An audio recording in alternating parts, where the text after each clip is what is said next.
Hello, and welcome back to the Gambler's Paradise. Diablo 2, gambled gear only. Here we go.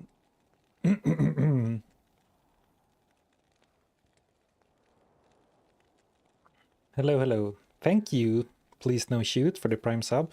And thank you, Gerdiel, for the subscription. I appreciate the support. Thank you, thank you. Sarf and the Late Goblin. A wizard is never late, nor is he early. He arrives exactly when he means to. I think being 9 minutes late is fashionable. Fashionably late. Alright. Sorry about that. I am a little bit late. Sarfin, I see 421,000 gold in your stash. Really? Oh, that's so much gold. I didn't expect to be gambling right away. Okay, so we'll talk about that soon. And thank you, Cruel Jack, for the Prime sub. Appreciate the support. Thank you. Yes, it is quite warm in Europe right now. I think Sweden hasn't been the worst, but today is a very warm day. You robbed a bank, did you? Well, I don't remember 421,000 gold sitting there at the end of last stream, so who knows?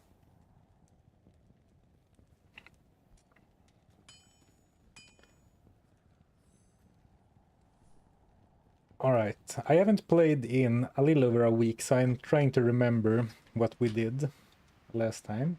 We are level 42, we are in Nightmare, and we have done several quests, but not Andariel. Okay, good. Hello everyone, and welcome, welcome. Good to see you. Well, you know what I mean, good to see messages in the chat. Anything over 32 degrees Celsius, or anything over 30, actually, anything over 25 degrees Celsius is too much as far as I'm concerned. Anything over 20 is do nothing weather. Alright, Diablo 2. So, the rules are we can only wear gear that we have gambled from people like our good friend Gheed over here. So all gear needs to come from the gambling window. Consumables are an exception. Charms are an exception because you can't gamble them. Though realistically, I think this character could have done without the support of charms, but let's not change the rules mid-stream. We have really good resistances, which is why I'm still using a two-hander instead of a one-hander plus shield, which I originally planned for. I mean, 60 plus on all the important resistances in Nightmare.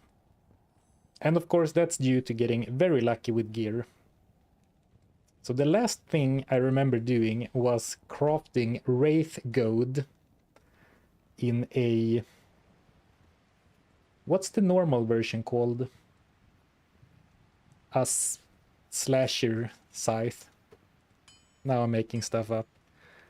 But we started... Oh, War Scythe. Thank you, Madman. Exactly. We gambled a War Scythe with good stats. 92 ED, 100 attack rating, 12 max damage, puny fire damage, and then Mana Steal. Which is, well, actually, Mana Steal is nice.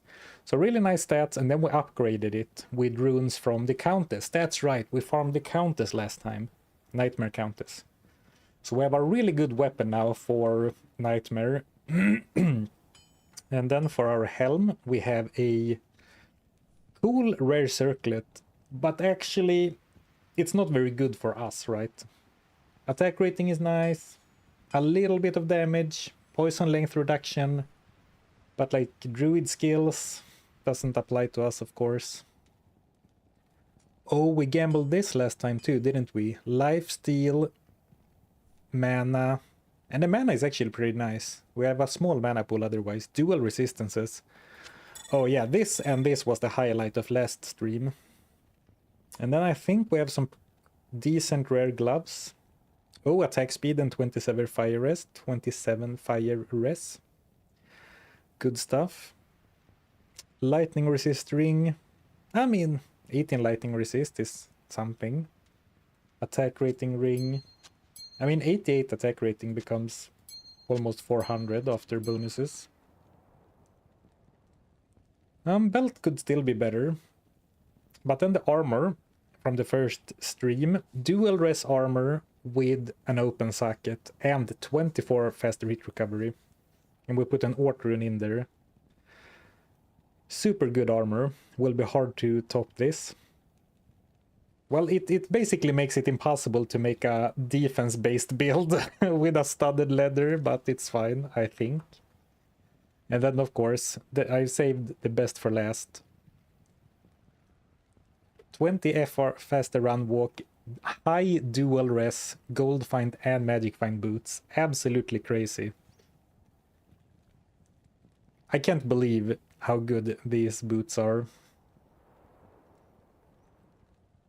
Chef's kiss.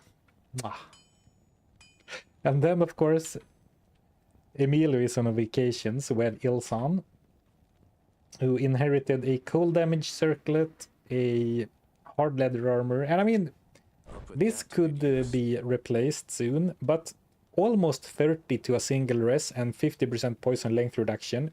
I still think this is above average, even though it looks very mid. And then he has, let's see if I can remember, a rare halberd with lifesteal, right? And some damage. Yep.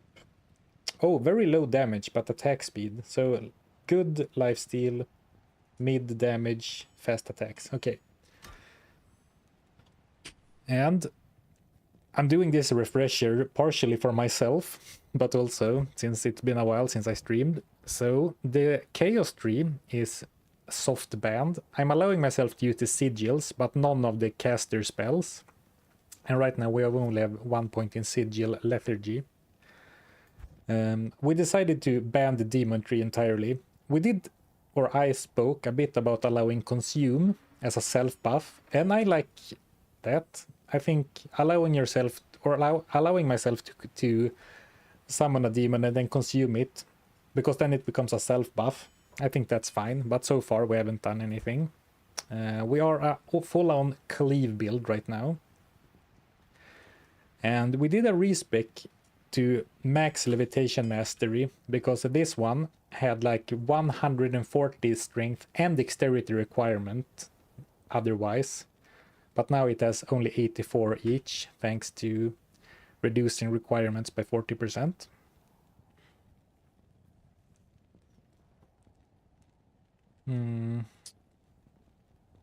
Yeah, so what I'm doing next skill-wise is put 1 point into Psychic Ward, maybe 1 in Eldritch Blast, then we need to pump up Hex Purge again.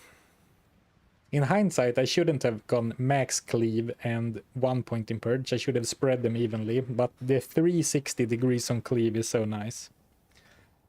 Do we have anything interesting in the stash? Good question. This we used only for the gold find. This is good.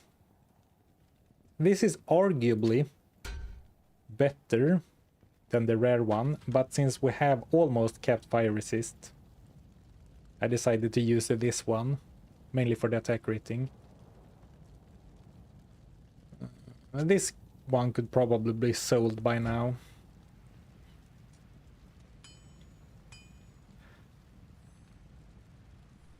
I'm assuming that all gear that I have in the stash have been gambled, so I should be able to use any of them.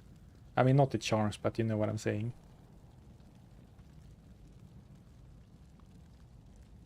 Anything in the cube? No? Alright. Long intro. So let's start with a little bit of gambling, but then my idea is to try and push on, because we're still in Act 1 Nightmare. So let's try to make some quick progress. I think we can do it now with a new weapon and good resistances. So try to do some quick progress, get some levels, because higher level means stronger gambles on average. So that's the plan. But first, some gambling. And what do you think? What should we do? Thank you, KP. 23 months. Wow, that's almost 2 years. I am going to make a new badge, by the way, for the 2-year members. I'm a bit ashamed that I don't have another badge already. So it's coming, but I haven't gotten around to it yet. It's coming home. It's coming home. Well, we can dream, right? And thank you, Aquila, for the super chat. Glad to see you back. Good luck for the stream today. Fingers crossed for something great. Praying to RNG gods for you. Thank you, thank you. Thank you so much for your generosity. Are there even any 2-year members? There is at least one. One of the first members to the channel ever, who became a member even before I started streaming. And thank you, Cobb the Dad, for 4 months of subbing. Hey Sarpen, welcome back. Hope your holidays were good. It was quite nice. Good midsummer time off and then a mini vacation. And also good time to mention, I am going away again for a long time in July, but hopefully I'll be able to wrap this one up before that. Okay, let's get to gambling. Gloves is an option.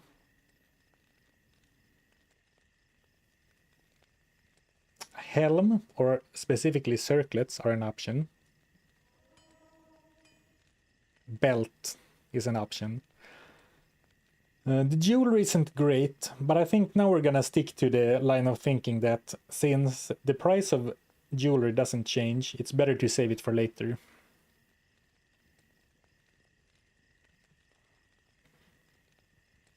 And with 400k, we could do a little bit of a mix. Some belts, some helms, maybe actually not gloves yet.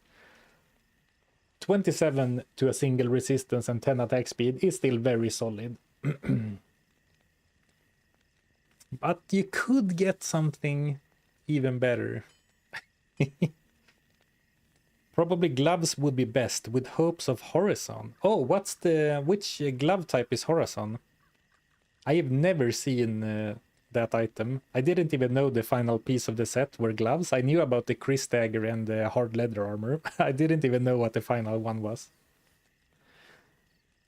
Base leather glove. Oh, chance cards. Yeah, chance cards would be cool. Okay, let's start by doing 100k on leather gloves, 100k on some kind of belt, and 100k on circlets, and then we'll see what the rest, where we put the rest. So down to a little bit above 300k. Magic Find do not influence no, these are boots. What am I doing? Ah, it's fine. But the boots, we're not getting better boots. I meant to gamble gloves. Magic Find does not affect gambling, but if you find more magic loot, it will on average sell for more. So in a way, you make more money with Magic Find. Take the chance card base. But people told me the new set is cool, so I'm going for that instead. Because chance cards, while cool, wouldn't be that amazing. I mean, it would help us gamble more, but I think the glove spot is a prime spot for some actual stats.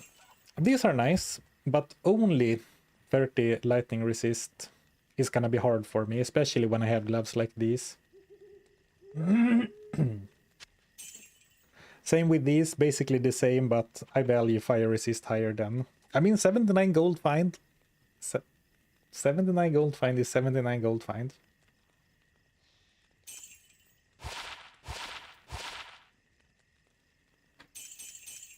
And we still haven't gotten either a set or unique from gambling, so that is still like sort of a mini side quest.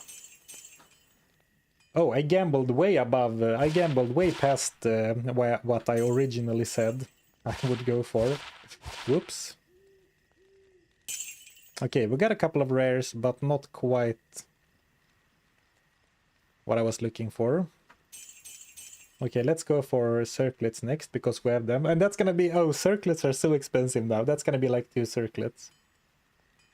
Thank you, CJ McCuber, for the super chat. I appreciate it. Thanks for letting us know you're going away for a while. I'll wait a few weeks longer before making wanted posters this time. Oh, was that you? I actually saw that. Someone posted my face on Reddit asking like, have you seen this man? Where is he? And to be fair, I went missing. Okay, let me finish the story. I went like MIA without notice for over a month, so fair. But it was, I found that quite funny. So we got some huge spicy ones. +1 shadow disciplines, +2 to lightning skills. So we could definitely get +2 to eldritch skills, but you know, that's very low chance. There are a lot of skill trees. And this will put me below 100k for belt, but I can't help myself. Oh, defensive auras. 30 faster run speed though. That would go well with our plan of doing quick progress through Nightmare.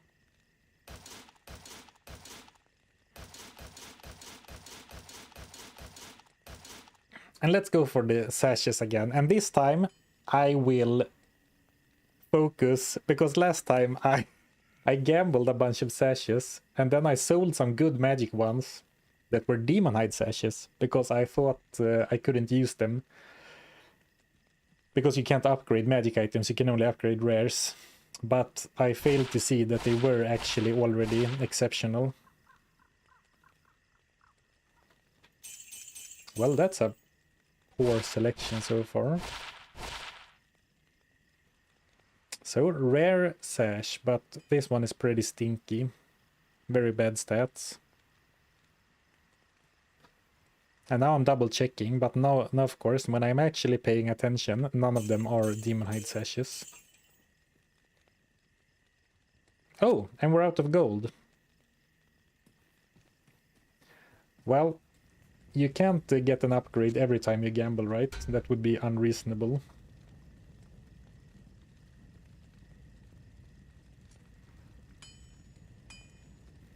I mean, I don't feel super slow anyway, so maybe I don't need...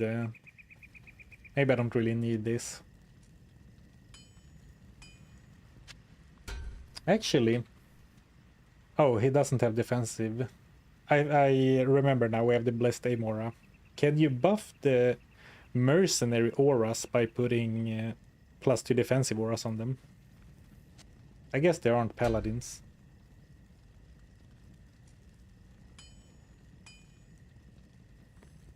Why Sash? It only has 4 slots. I would upgrade it to exceptional to get the full slots. And why Sashes is because I think that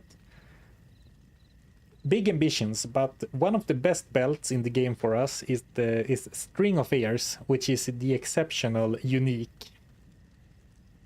It's ridiculously low odds to get a unique and an exceptional roll happening at the same time.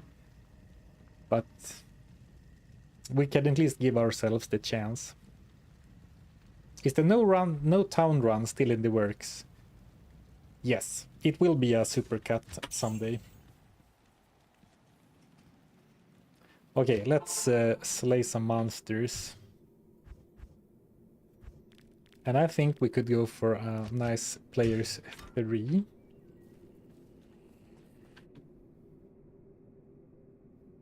I mean, I have gambled some ridiculous stuff in the past, so...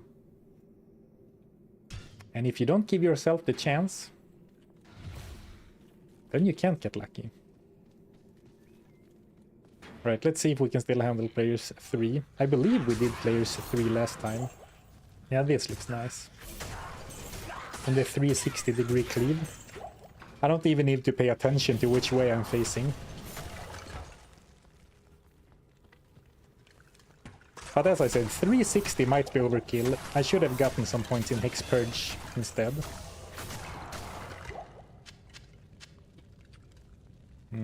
Let's get Psychic Ward. Absorbs 600 damage with 1 skill point, because it has Cleave as a synergy. So basically, the reason I keep talking about Hex Purge is that Hex Purge gives an attack speed bonus, as does Cleave, but you know, diminishing returns at higher skill levels. And this is our main form of AoE as well.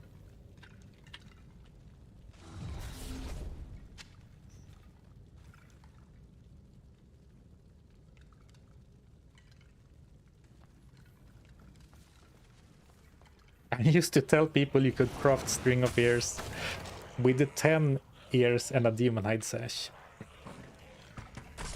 It would be flavorful. And I mean, if you kill 10 people for 10 ears...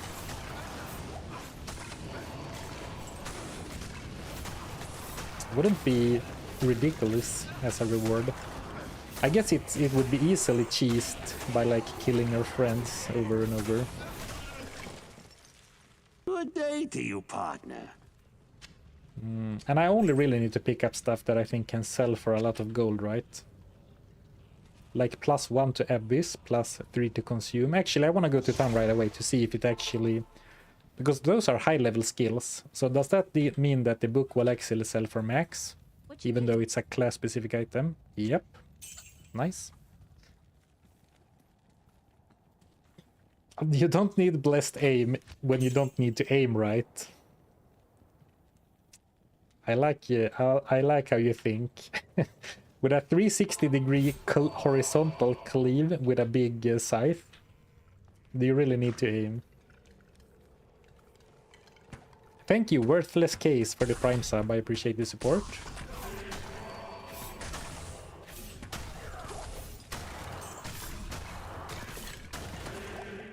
Alright, that went well. I was gonna talk about how, despite my very good damage and my solid resistances, I'm actually not feeling super duper tanky. But maybe I am. Yeah, you can see it. When I get hit, I do take big chunks of damage sometimes, but... nothing to complain about, really.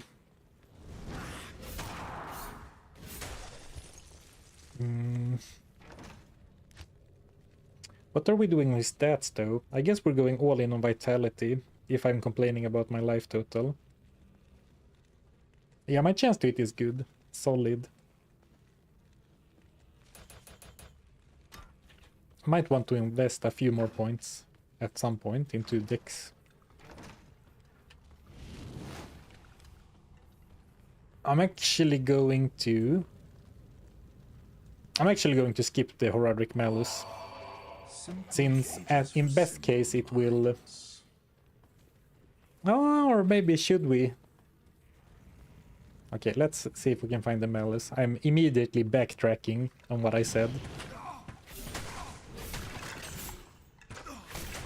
And here is a perfect imbue target. Well, actually this one had skills already, so it will sell for the max anyway.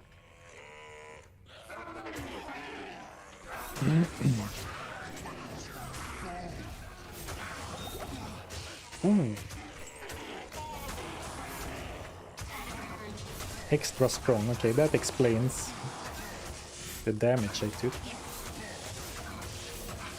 But here we can see a little bit of the issue we will be facing eventually. I can't get Crushing Blow.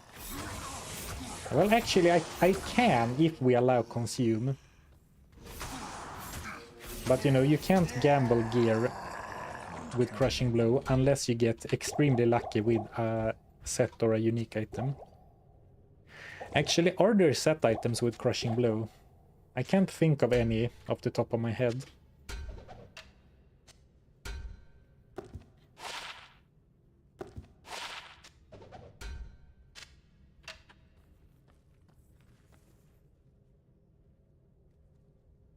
Oh, of course, Immortal King's Mallet. Yeah, and G-Face. Of course. True.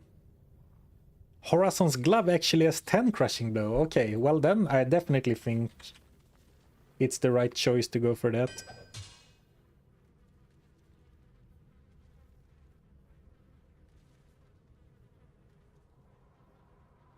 Imbue just to try and get to 35k exactly, or 30k since we're Nightmare.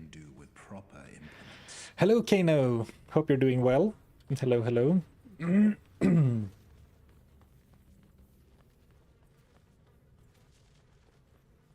Just discovered you can wear 2 Banes for 40 faster run speed. Oh, interesting. Well, only if you're a barbarian, I guess. How goes the run? Good, I think. I've been away for a bit over a week, so I'm trying to remember what we were doing, but, you know, seems like it's going well. We're killing monsters, picking up stuff to sell. But we're still only in Nightmare, which felt a bit, how do you say? Not short, but like a bit early. It feels to me like we should be further along the quest line in like part 4 of the challenge. But I guess we have been doing a lot of gold farming to gamble, perhaps. Welcome back, same here, except closer to 3 weeks. What, did you go away again? No, you're talking about your previous vacation, right? Yeah, it's, yeah, of course.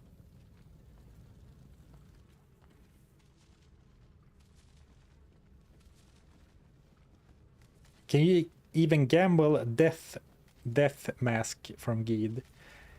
Yeah, you should be able to, but it will be extremely rare, since it needs to be roll as a set, and it needs to roll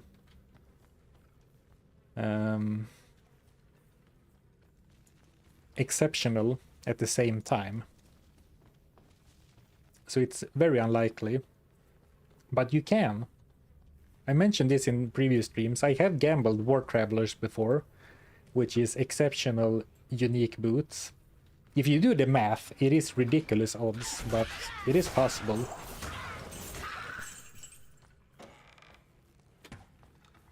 I think you can, in theory, gamble every item. Actually, that's not true. I was gonna say you can gamble every item in the game, but that's not true, because some items are, like some base items, you can't gamble at all.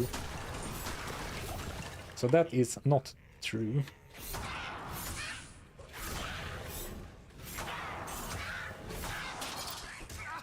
What? I can't carry anymore. Okay, hold on. How little durability does that weapon have? The clay glove set also gives crushing blow. Oh, does it now? How many pieces do you need? No. Oh, thanks so much. I mean, aiming for one set or unique is ambitious but reasonable, but getting 2 pieces of the same set with gambling only, that seems crazy. Okay, it must have been the case that it wasn't full durability when we started, because I don't think we could already have chomped our way through 55 durability, right? That seems unreasonable. Okay, some nice gold added to the pile. I think it's all 3. Oh, well, then it's gonna be tough. But, you know, good to keep in mind.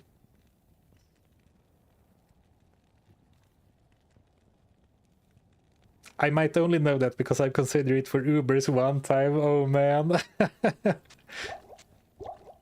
You know a run is cooked when you start thinking about stuff like that.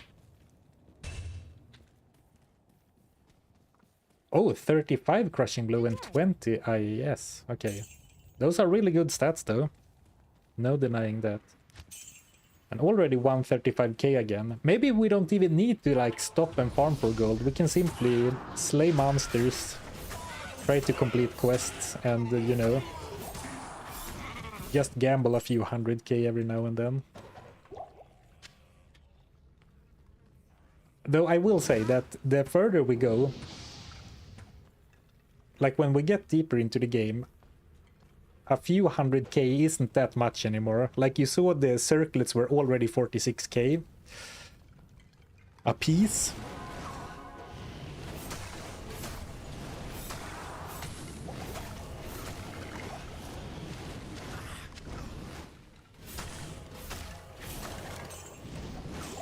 Of course, circlets are notoriously expensive.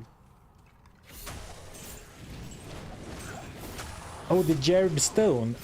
Not worth picking up. Oh, it is. I planned to go back to town, sell the stuff I was carrying, and then go back and grabbing the Jared Stone. In case it had skills, but then I forgot. I should know myself well enough that I can't count on myself remembering a plan. Oh, well. It didn't pay off this time, but I did intend to pick it up. You can no longer use two-handers with a shield on the Warlock, but you can use two-handers together with a book, but you can't gamble books. Gamble Tyrael's Might.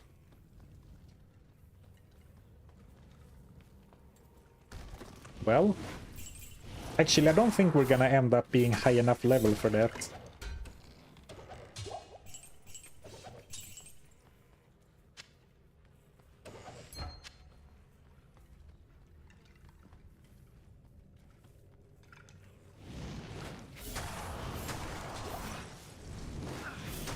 Does the Mollusk quest count? If an item doesn't come from the gambling window, it's not allowed. And as for cube shenanigans, I'm repeating some rules now since it's been a while. We gambled Wraith Goad as a War Scythe, and then I upgraded it in the cube. And that upgrades the base item, but like the stats are the same and the name is the same. So that I'm allowing, but like putting 3 rings in the cube to roll an amulet, that's not allowed to me, because that creates a brand new item.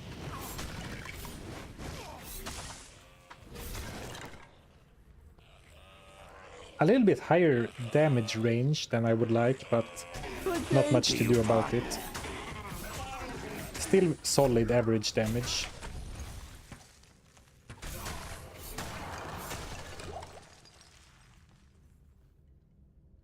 Hey, thank you, Carol, for the Prime sub. 6 months. Happy to see you streaming. Don't have time to watch you grind anymore. However, a free sub is a free sub. I appreciate it. Thank you.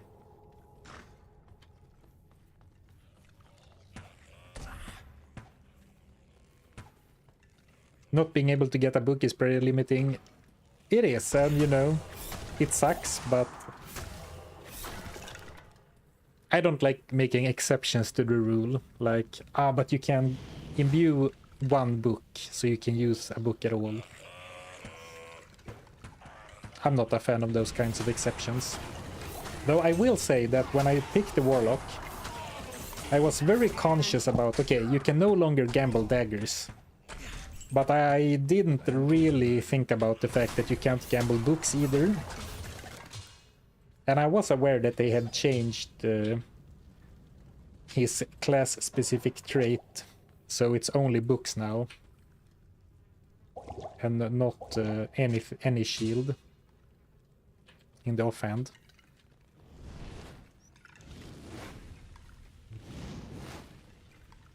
The only exception is if Kano decides you're allowed 1 specific item.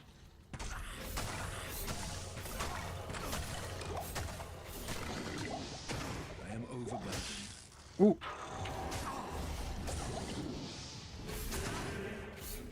Fanaticism, Cursed, Aura, Fanaticism, Cursed, and Cold Enchanted.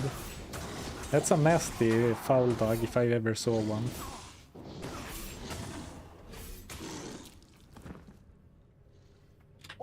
I'll allow it. See, Kano is too nice. Kano is too nice. Trying to make the run easier.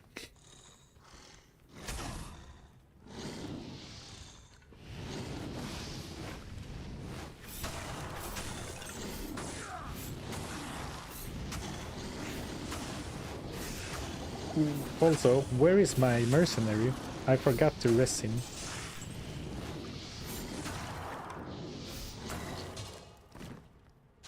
Lots of scepters here.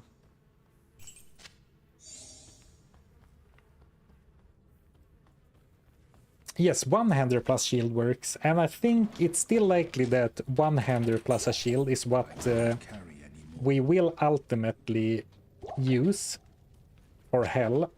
And I actually planned to do it already in Nightmare, but then we entered Nightmare with resistances looking like this, and then I was like, well, we could actually afford to keep using two-handers.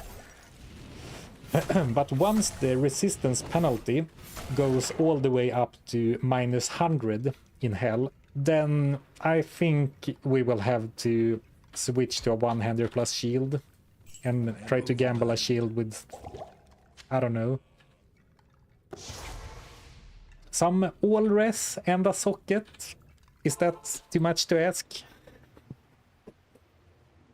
Yes, one-hander good damage is so much harder to come by.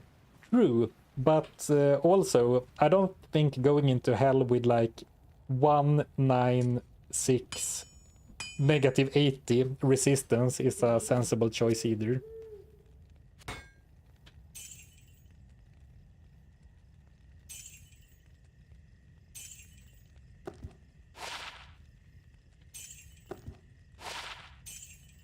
And there is a point, you know, that the weapon is basically the only way to increase damage with gear. Well, depending on your class, of course. Whereas you can get resistances on other slots, but like we already have really good rolls, like 31 and 24 here. Well, this could be improved, but here we have like triple res, here we have 27 to a single res. But on a shield we could easily get like high dual or even all res and then a perfect diamond as well.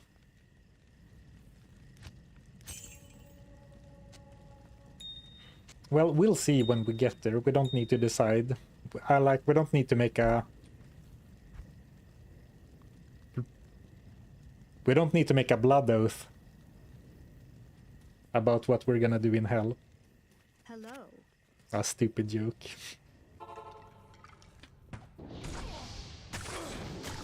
Actually, did I want 1 point in Eldritch Blast? Possibly.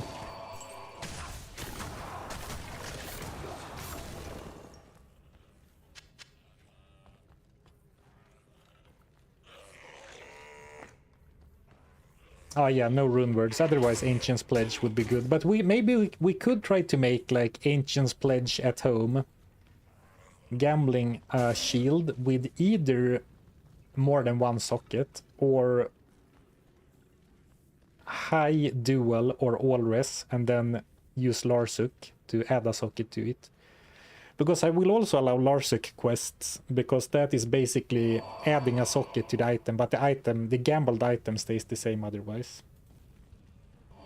Timus Pledge. Hey now, I think we could get a really solid shield from gambling.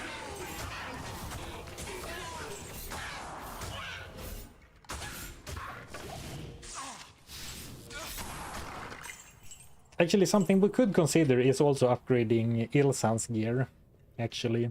And yeah, I think he is due for some upgrades, but the problem with upgrading Ilsan's gear is that as gambling gets more expensive, I feel it's less and less worth it.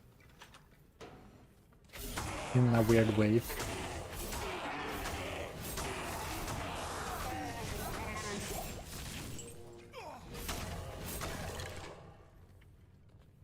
Has he tried Project Diablo 2?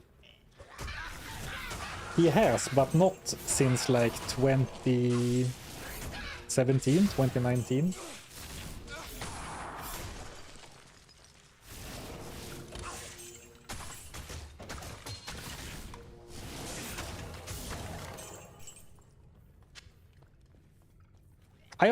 I would like someone to make a Diablo 2 mod that makes the game much harder instead of like modernizing it.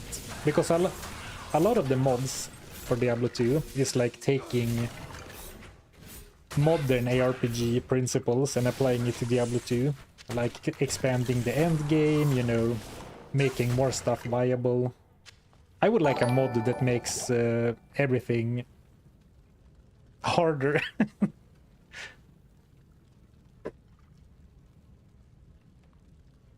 Thank you, Wi-Fi Dust Cannon, for the super sticker. A rainbow clapperboard with the words behind the scenes, it says in my dashboard. Thank you so much for the support.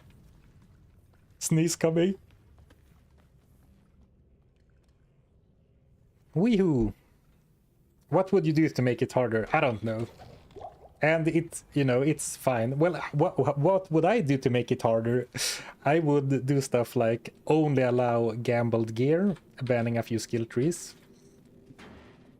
Well, that's like, I'm already doing that in my own way. Well, more interesting.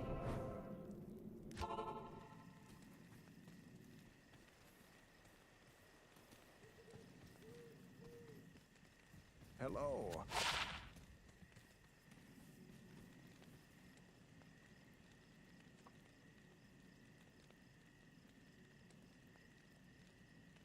Hi Sarpin, we look forward to see your warrior or sorcerer conquer the depths of Tristram. Hello. Yeah, I'm looking forward to going back to Diablo 1 as well at some point.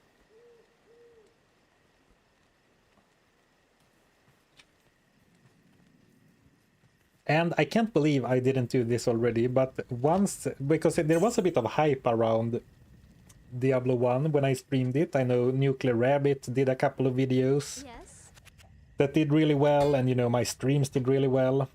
I should really have made a Diablo 1 video, but I didn't.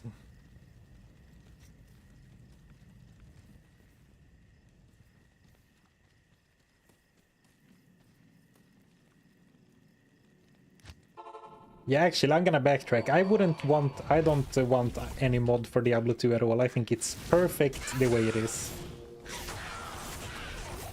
I think if I want another experience, I could go play something else instead.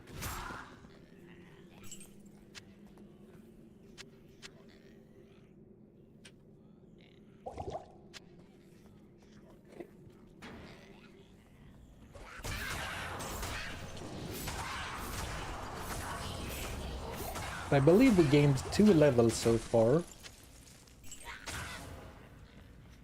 Maybe gamble only, mercenary only. Jeez.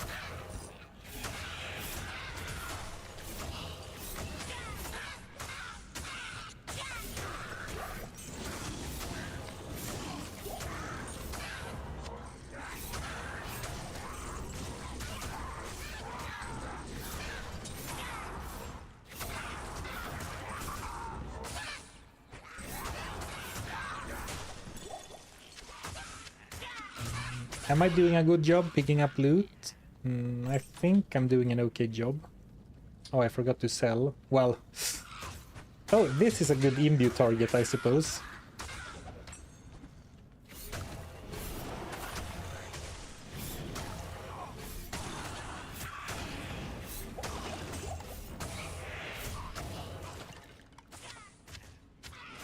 Most people don't know that enemies in ladder mode are harder than non-ladder in single player.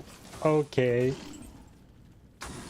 Actually, the game is actually easier online than offline because of the next hit delay. Or is that the right term? But like, you can stop monster regen with quick enough damage online, right? Which you can't do in single player. So actually, the game is easier online than offline.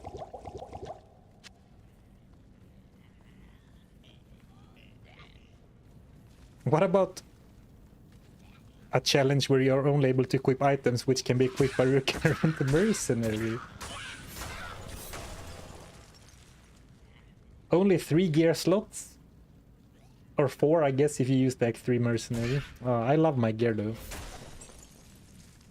Every 8 frames, but that's only really relevant for Ubers, to be honest. Every 8 frames. That's more lenient than what I thought. But, well, it's still really fast, but... But yeah, it is from, like, Uber runs, I know that stuff, because, like, a Fire Sork can kind of do Ubers online, right? But not really offline. Well, of course, with good enough gear you can, but... The shadows churn with the touch of anguish. Ah, you proposed a mod to make enemies as hard as in ladder. But what do you mean, though? Enemies aren't harder on ladder. Good morning. Hold my beer. Well, if anyone could do it, Kino, I would trust it to be you. Greetings. Yes. Good morning.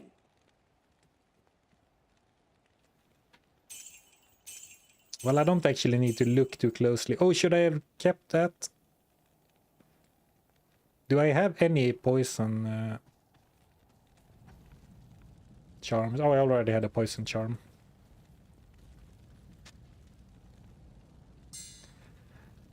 Why am I keeping jewels? I can't craft.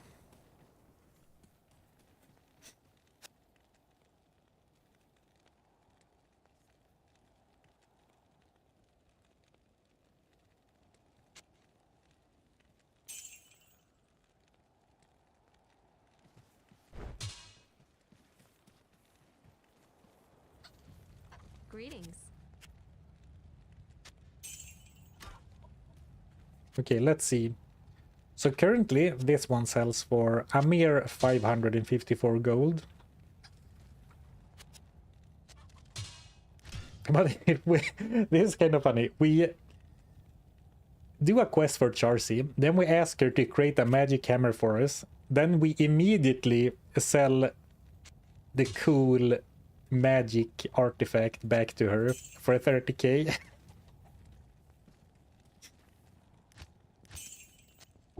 $270k.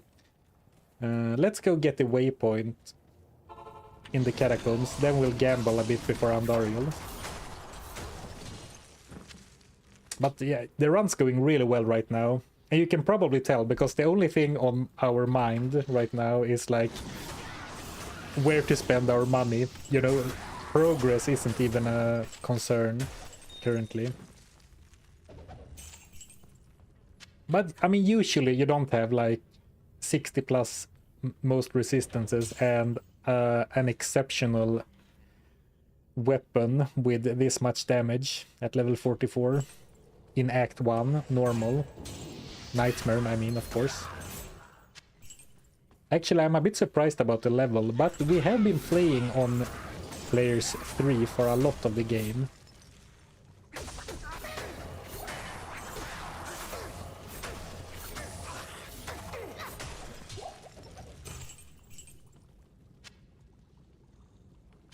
I'm not picking up any assassin claws. Should I start looking for the exceptional ones that can roll with skills, or is it a waste of time still?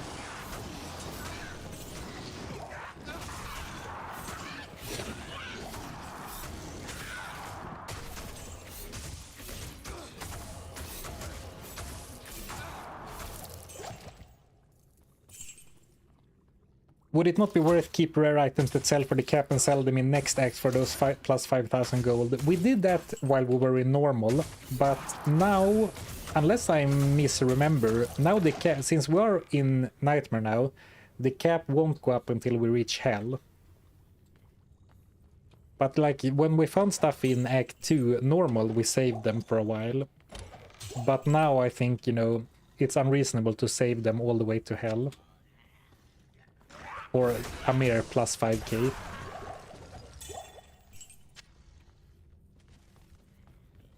No uniques yet. No uniques or sets from gambling so far. And I really hope we get at least one set or unique. But, you know, the odds are really low. On average, you would expect to gamble 1,000 for a unique and 500 for a set, right?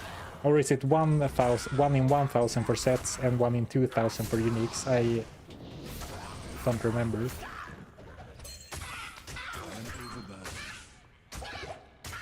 So realistically, it's unlikely, but of course we're hoping.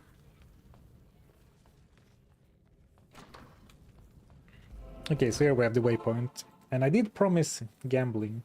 Hello. For Assassin Claws with plus skills, they usually don't drop until late Nightmare.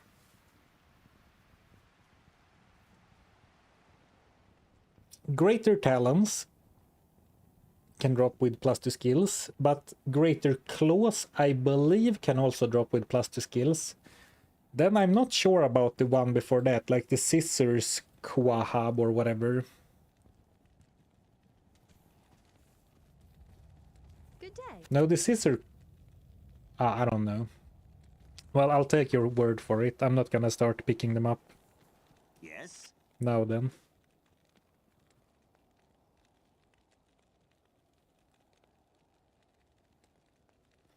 I googled, ladder enemies get 3 buffs, 17% more defense, 33% more HP, and their AI act like unique mobs do in no ladder. What? Really? When did they change that?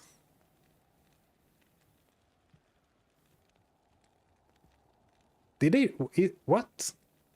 Is that actually true? Is ladder enemies actually behaving differently?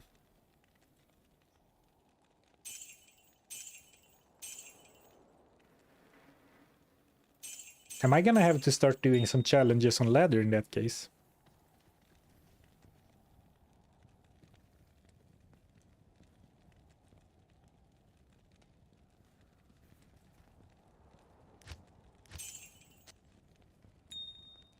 Pretty sure that was in the OG game already. Really?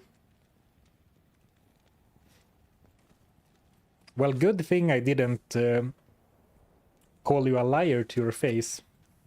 I've never heard about that before.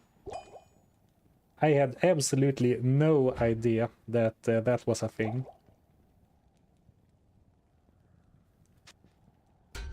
Very interesting.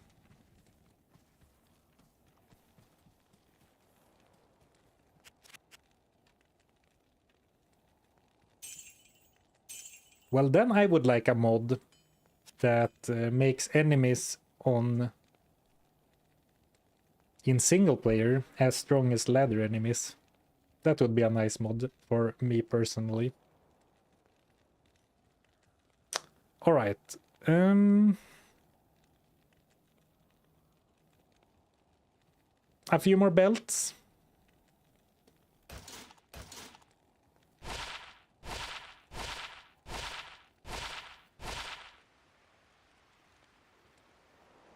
Ooh, dual res.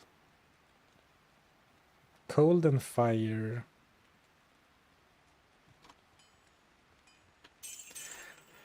I think this is an upgrade compared to what we have. The question is though, is it good enough that it warrants the runes to upgrade it? Actually, hold on, do I even have the runes to upgrade it? Maybe I should have checked that first.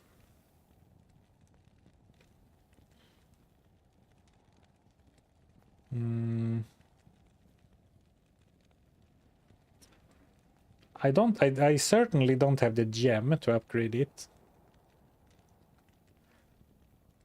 But actually, what do you need to upgrade normal rare armor to exceptional?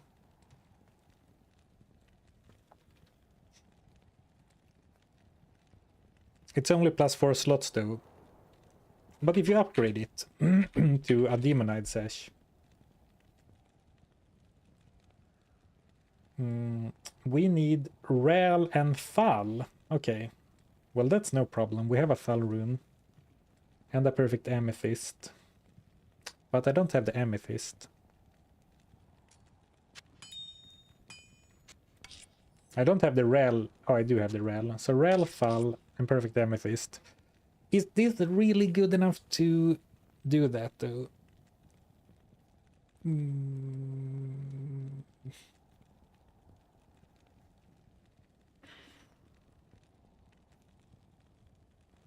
I mean, it's like 9 extra resistances.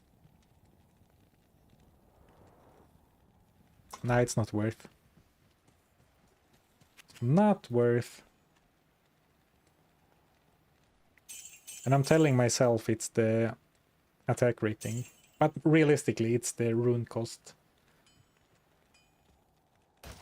I'm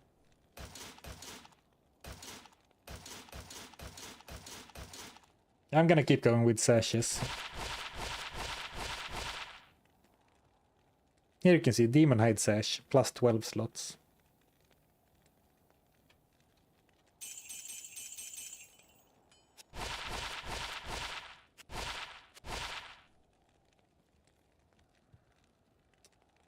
Lots of poison resistance. We could use this for Andariel specifically. And I don't mind that actually. Because we have really bad poison res. And then... let's go for like 2 circlets.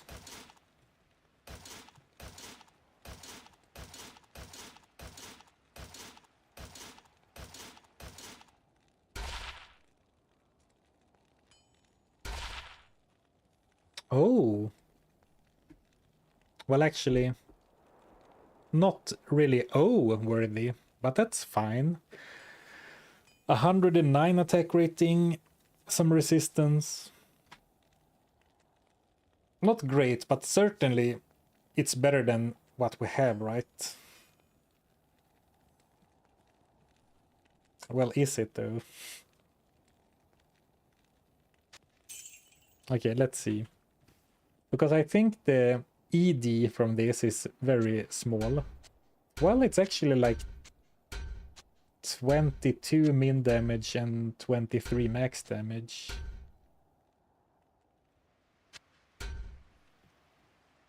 That's more than I thought. Well, this will be put to good use by Ilsan then. I'll put that to good use. 30k for a snowy circlet, huh? Consolation prize can always go to Merc. Well, yeah, good point. Let's see how much because this circlet already has 50 attack rating, so this isn't like another 100. It's like another 50. 88. Actually, I need to be out of town and buffed, so I get all the bonuses. So I mean, good chance to hit already. And with this, it goes up to like another 400. But that only translates to 1%. I mean, it's different for different enemies, of course, but let's keep it like this. Gamble some more gloves. I'm broke, but we can do gloves next.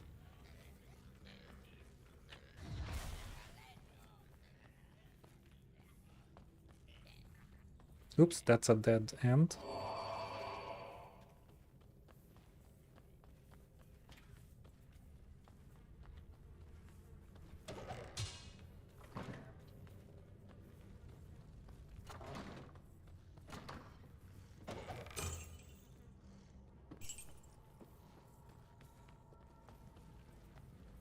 Take out a line of credit with Gheed.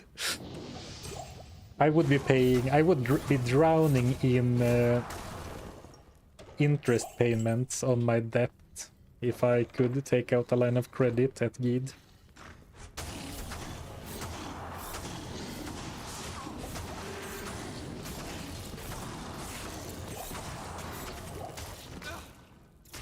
I would have to start making crypto scam content to pay off the debt, or just to make the interest payments on my debt. if I could do that.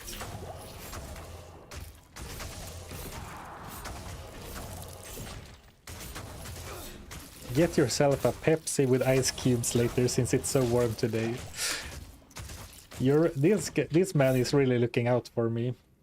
What a great idea. And as it happens, I do have both Pepsi and ice cubes.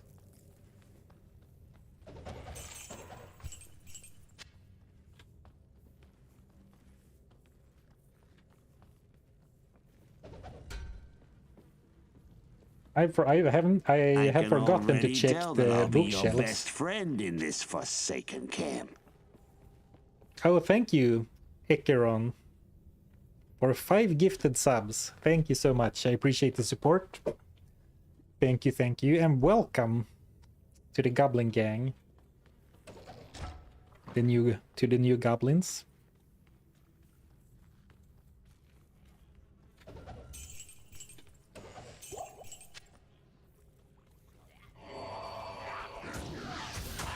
Good day to you, partner. I should really remember to keep Psychic Ward up.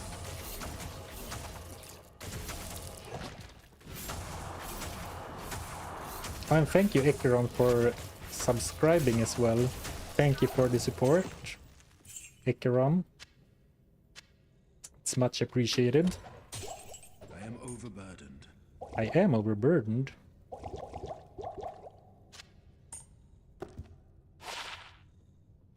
Ooh, 2 max damage, 25 life.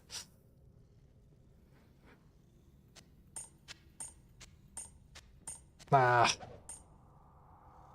Not worth the inventory space to me right now. Yes, Psychic Ward stuns melee attackers, so not all enemies. How about a cold bear? That would be nice. I don't think I have a single can at home. I don't drink much alcohol at all these days, but when it's really warm, you can't really top an ice cold beer, in my opinion. That is the best thirst quencher on a hot day. I am overburdened.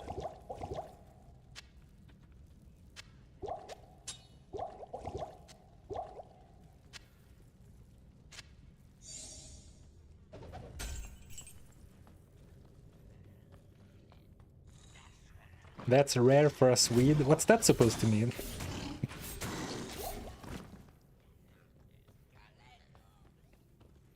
Oh, hey, Ikaran.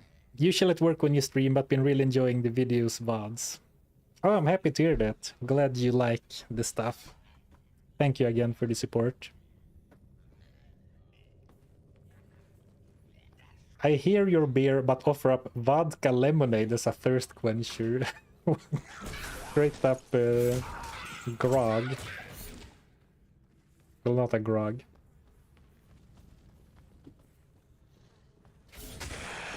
But vodka lemonade, what does the vodka add to the thirst quencher part of that?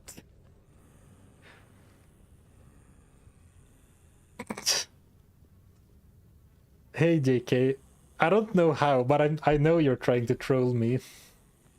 I can't see where you're going with this, but I know you're trying to set me up some way.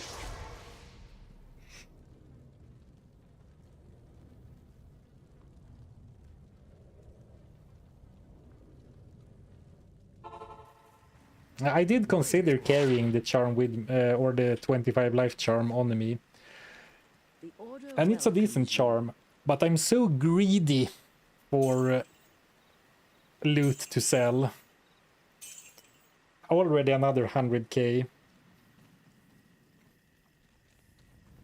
That's like 2.5 circlets. 2.5 circlets that spawn with stats I don't need.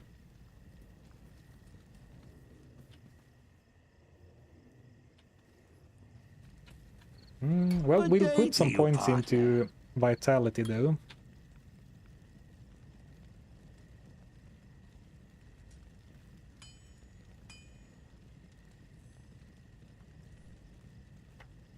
My favorite beer is certainly not Heineken, though. Freaking Danish people can keep that to themselves. Thank you, Cyclone. 14 months. I appreciate the long-term support.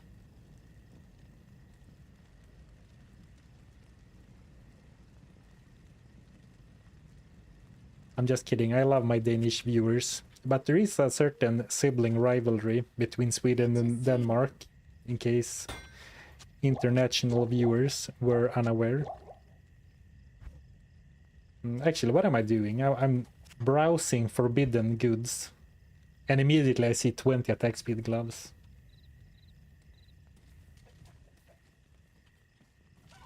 Well, we might as well gamble then, I guess.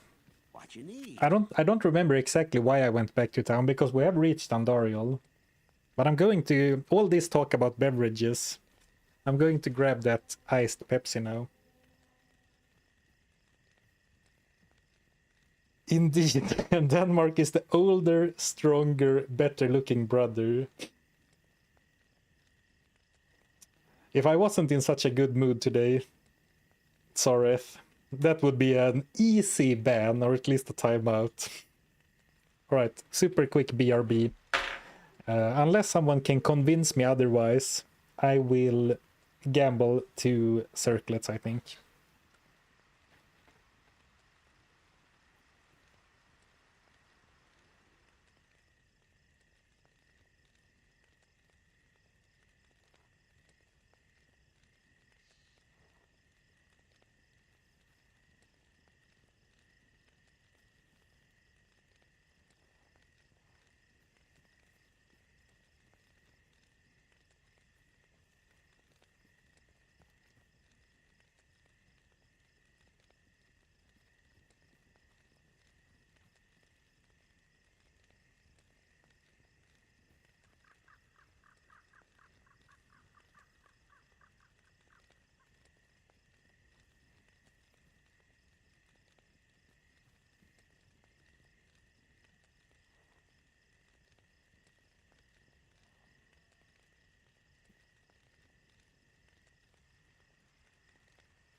All right.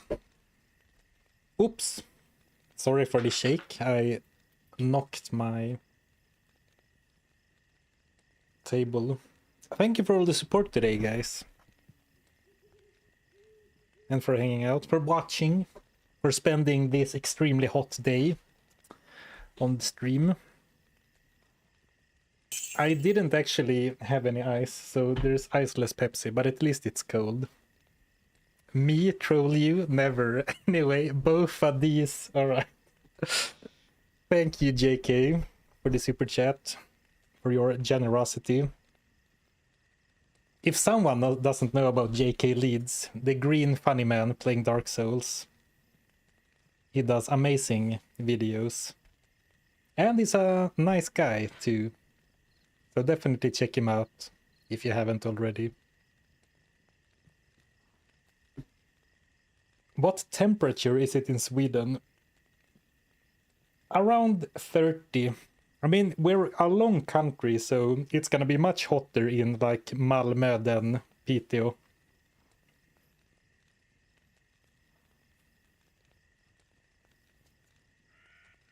"39 degrees later today." I'm sorry, that's rough.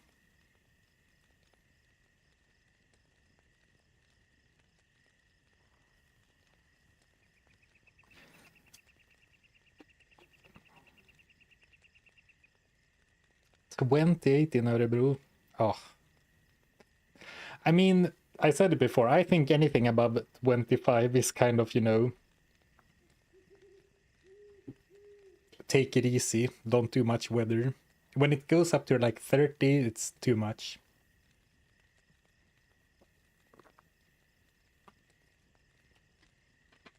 I did my first D2R livestream on YouTube last night, maxed out with 2 viewers, lol. How did your channel get so big? Well,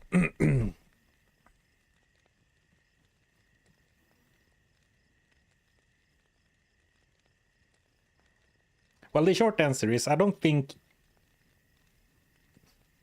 you'll get new viewers by streaming.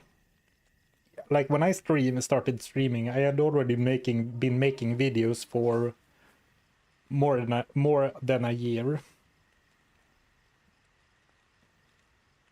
And you know, I expect 99% of all viewers who watch my streams to come from the videos.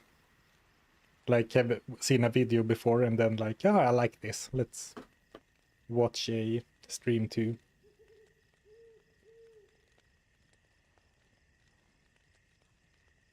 All right. Circlets. I see no objections, so let's do.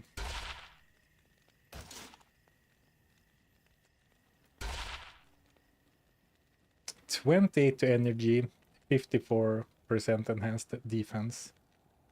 This is the problem with gambling circlets. Well, more accurately, this is the problem with gambling circlets when you only have like 100k. You gamble two stinky ones and it's like, oh, I didn't even get to like feel the not suspension. That's something different. I didn't get to feel the suspense. Don't want to gamble coronet. I'm not sure I'm correct in this, but I favor circlet because while coronets have a higher quality level, they are like more than twice as expensive, right? So I've never been a fan of coronet gambling. But with that said, I'm not sure if I am correct. Maybe on average it's worth it, but circlets are expensive enough as it is, and then coronets are the even more expensive version.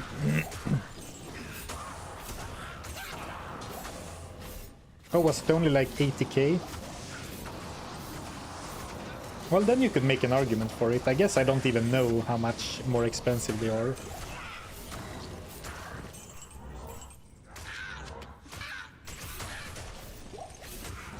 Well, if it was 80k, it's like 60% more expensive. And is it gonna be 60% better on average? I actually don't know the answer. Well, most of them are gonna be trash anyway. So in a way it's a moot point.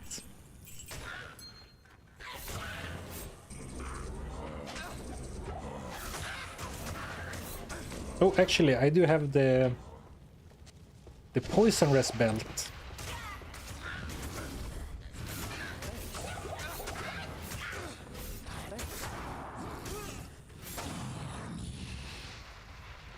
Oh. Well, okay, I'm actually fighting Andariel at players 3 now, so...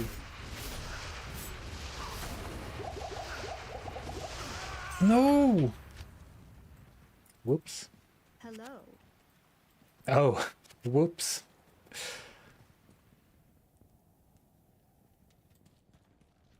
Good to see you. That's awkward. Can both become a diadem? No. I believe if you want a diadem, you need to gamble coronets.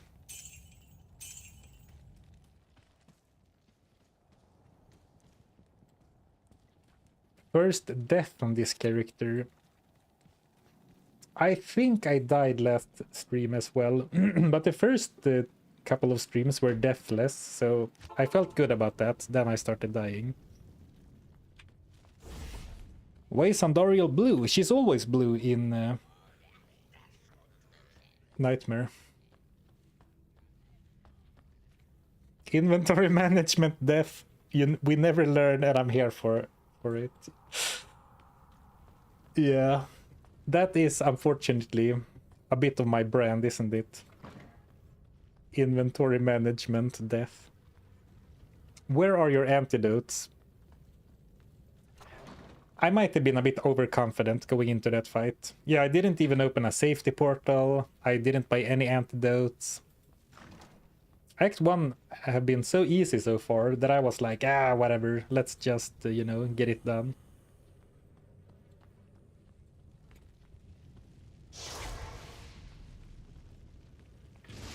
But she put me in my place, for sure.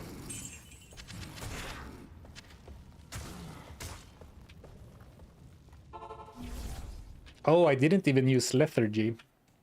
Good call, Vexor. Greetings.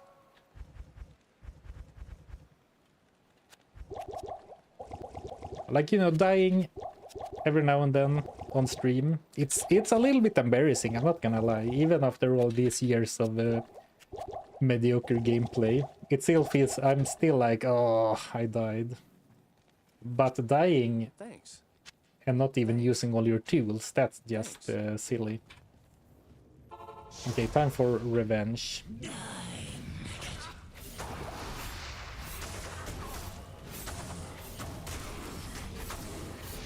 Oh, so this is how it was supposed to go.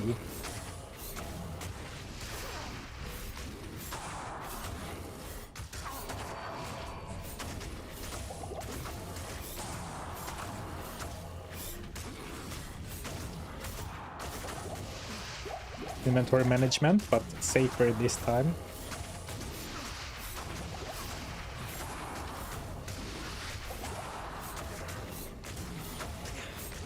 I'm trying to not disengage, because if she starts attacking Ilsan, I think he's gonna die very quickly. And by chance, we have positioned ourselves in a way where he dodges her poison spray. And also, I didn't give him any antidotes, I only gave myself antidotes.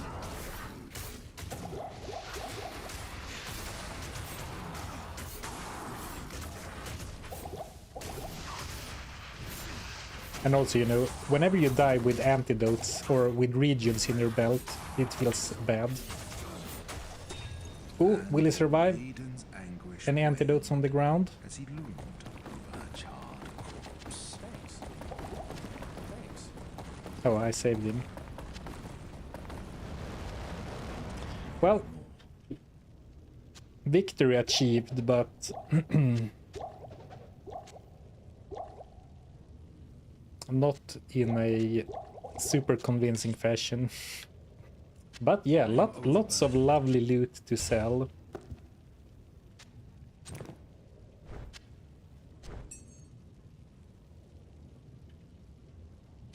I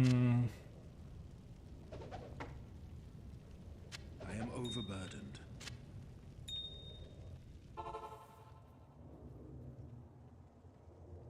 And remind yourself that overconfidence is a slow and insidious killer. Look. You gave him 3 antidotes. Greeting. Oh.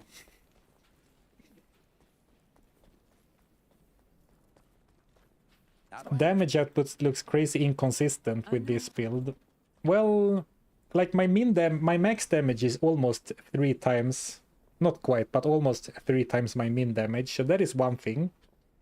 And then I have 29% chance to crit. So the difference between a low roll and a crit max roll is quite high. But I think it's not that actually that inconsistent. It's more that my AoE is very strong, but my single target is merely fine. That's how I feel anyway. I'm gonna sell that.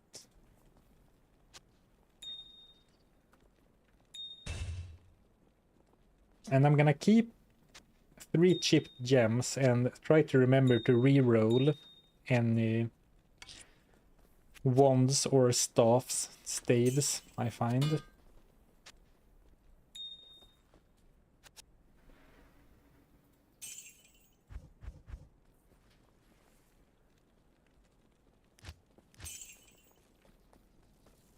Good day.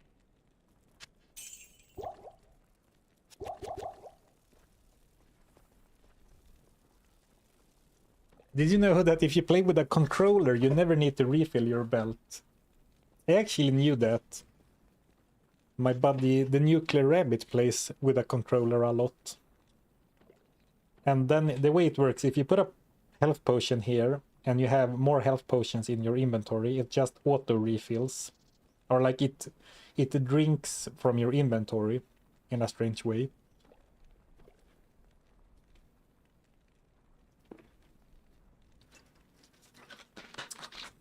What's the difference between circlets and regular helmets? Circlets and coronets can roll a bunch of stats that don't show up on normal helms, like +1 to druid skills, for example. That can't ever spawn on normal helms. Neither can 15% enhanced damage. Good day to you, partner. So there are some stats that are only available on circlets and coronets.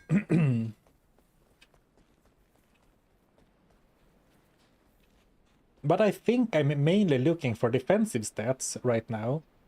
So you could argue that gambling normal helms could actually be the right choice. If I'm mainly looking for stuff like life, resistances, sockets, then I would get more gambles on other helms. So it might actually be the right choice. But gambling circlets is, you know, it's hype for the stream. Thank you, Joe, for the Prime sub. I appreciate it.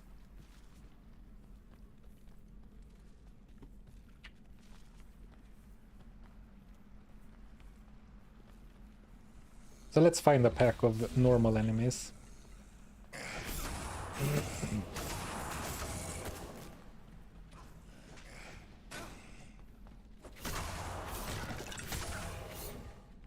I think the damage is pretty consistent. Though my chance to hit against Andariel was not great. But I think before we start worrying too much about the build or, you know, the gear...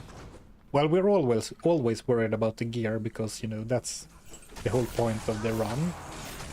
Gambling gear.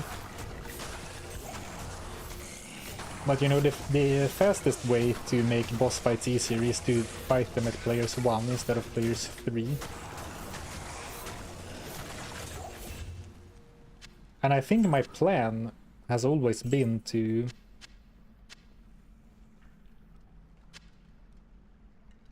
do the bosses on players 1, but I keep forgetting to change it.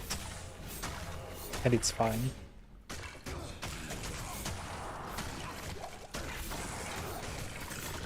Oh! True, Mad Max. Circlets can roll with all res, and that doesn't show up on normal helms. So that's definitely still the way, so to say. Yeah, getting a juicy all-res circlet would be pretty nice.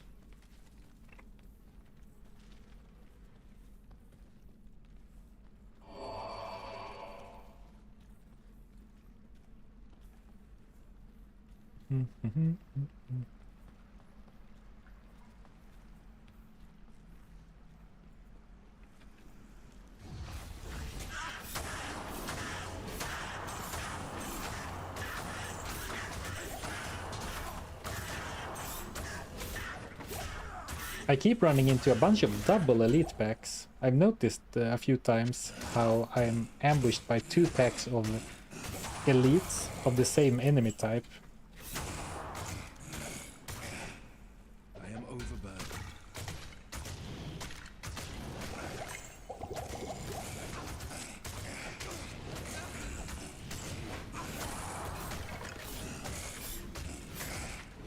You're gonna leave that armor on the ground? You mean this one, or the antlers, or did I miss something else?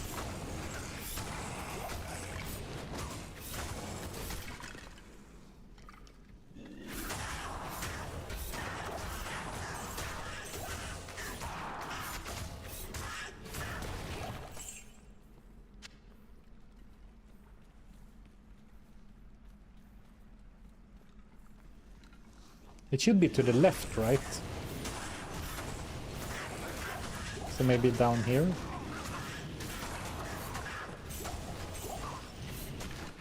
I might actually struggle a bit against the Radamant.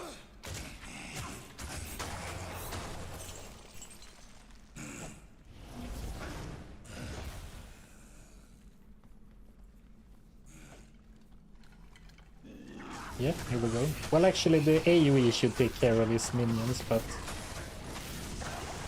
he is tanky.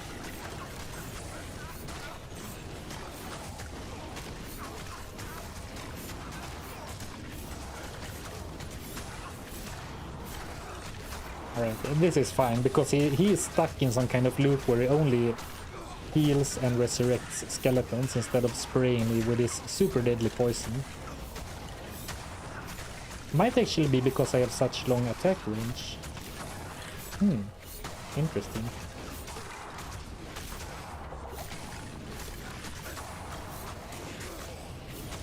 Because, like, he hasn't poisoned me once yet, right? Ooh, blade. And a Chris.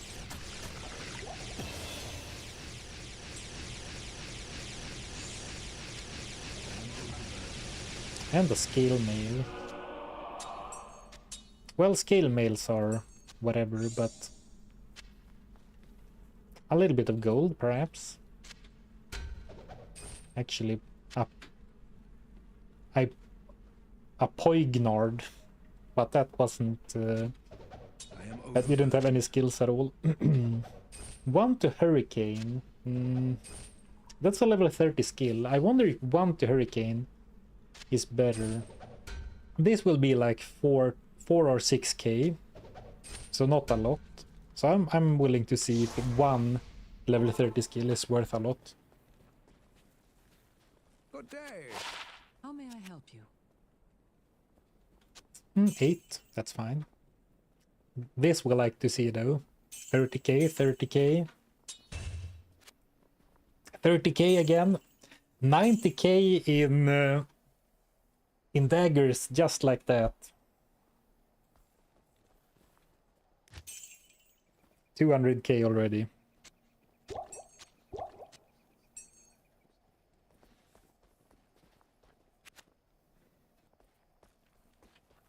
Oh, so I leveled up and I got the Book of Skills, and I have 2 skill points. Nice. Is that the proper pronunciation of Poignard? Probably not, but I bet you. I think you're in the wrong place asking for correct pronunciations. Now here's an interesting thing. We rolled a die actually, or spun a wheel perhaps, on what merc to use, and as fate would have it, we ended up with Act 2 offensive mercenaries, and now we could get a might mercenary.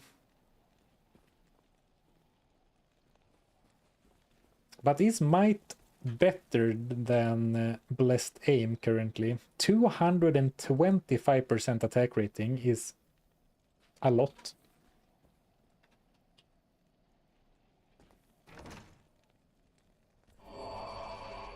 Like a lot.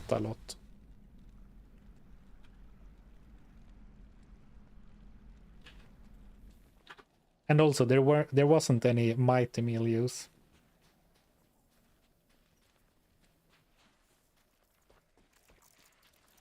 It might be better.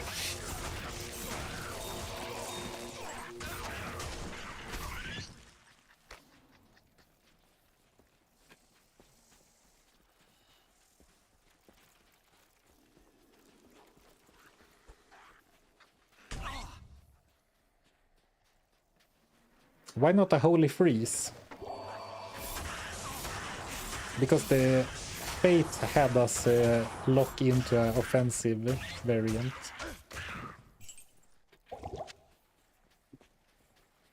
And I mean, yes, I died against Andariel, but I don't think I need the defensive boost or the defensive, the extra defense right now. Oh, actually, we're not even using Emilio, so I'm not actually super loyal to Emilio this time. That's right, we said Emilio got to have a bit of a vacation this run. But I'm still gonna stick with Blessed Aim for now. Maybe once, like...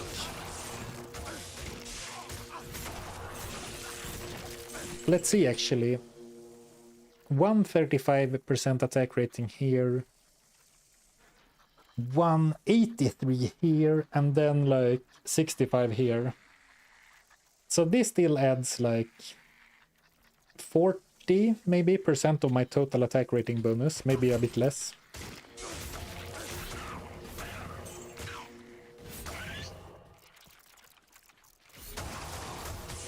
I'll think about it.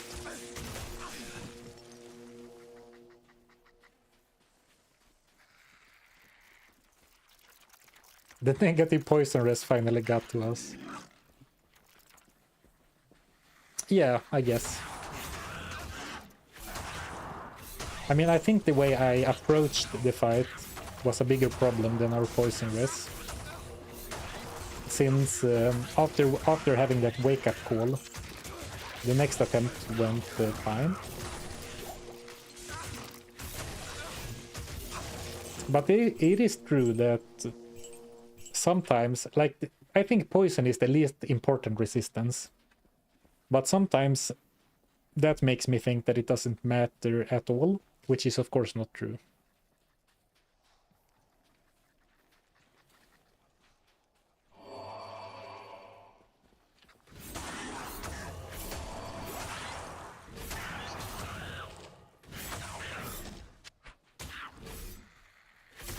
Are you spiritually Norwegian? I read that they drink 9% of Pepsi globally produced. I've read or heard that as well, that Norway has very high per capita Pepsi consumption. So maybe I am.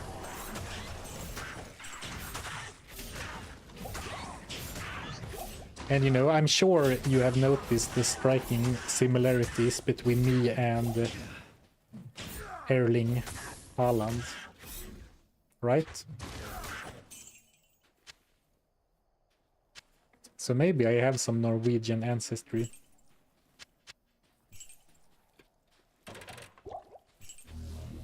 Okay, we're just running for Oasis at this point. Did you watch the World Cup? Not really. I'm not a big football guy, but I usually watch like the World Cup and the European Cup, whatever it's called in English, EM. But this year I haven't watched much. I unfortunately, the only game I caught was like in full was Sweden versus the Netherlands, and that didn't go well.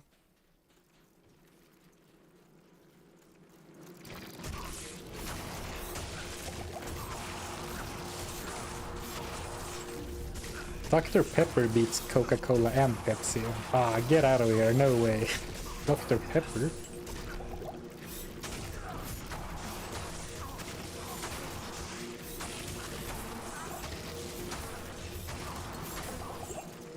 Damn, I'm taking a lot of damage despite my very good lightning resistance. I mean, those were a lot of elite beetles, but still.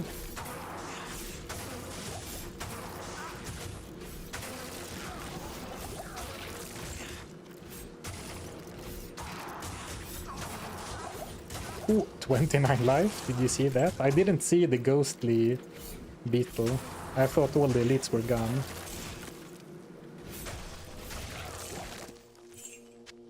Close.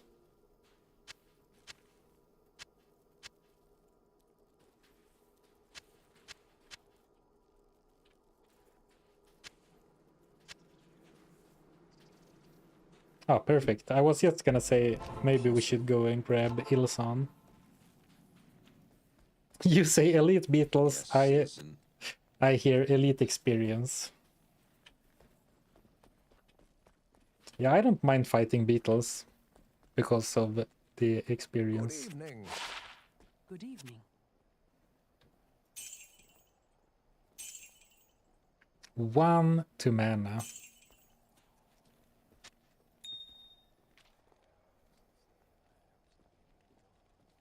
At 29 is 28 more than you need. True.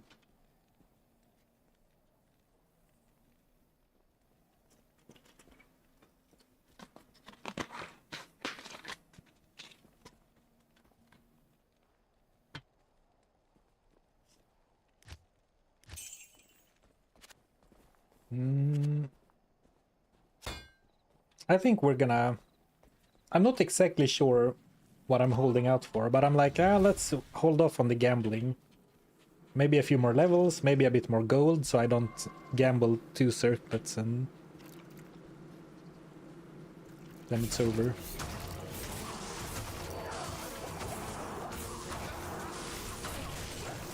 Well, I was gonna say, you can see now a problem we're gonna have, but you couldn't see because I was under the tree.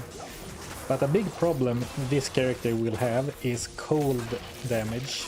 More specifically, getting slowed by cold damage. Because with gambled items only, it is extremely unlikely that we will ever get Cannot Be Frozen. So the best thing we can do is like really high cold res and like half freeze duration, I guess, could help. But that doesn't really help in fights where I take damage over and over. And actually, don't I have half freeze duration somewhere? Okay, I don't have it anymore, but I did have it at some point.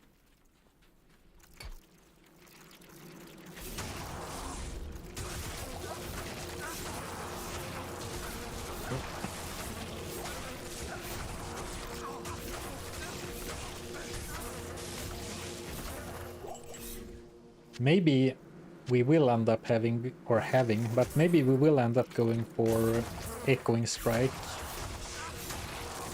in the end after all. Assuming that Echoing Strike still uses your FCR rather than your attack speed. Though that wouldn't be that great for us, right? It's gonna be really hard to get FCR on this character actually. I mean, apart from a circlet gamble and rings and amulets, how are we gonna get FCR on this character?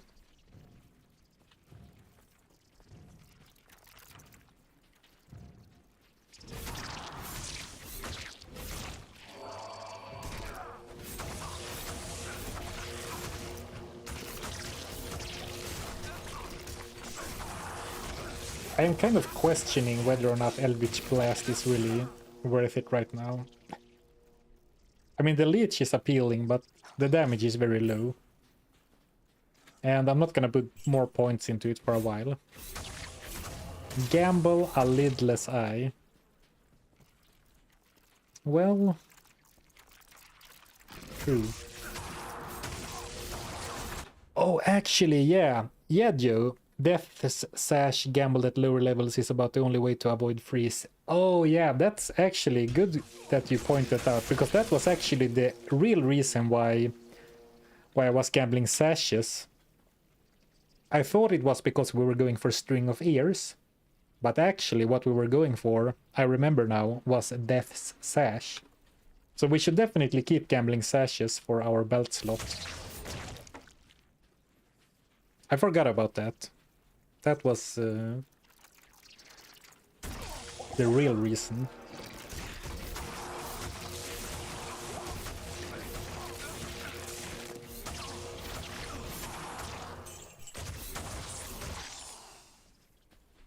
And when it comes to gambling, I don't think gambling at a higher level should penalize you, your chances of getting Death's Sash, I mean.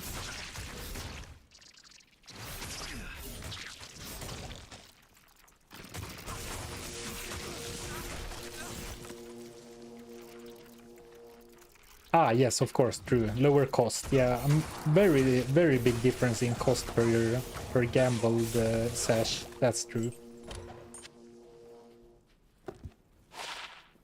Run speed. Well, I can keep it until my inventory is full.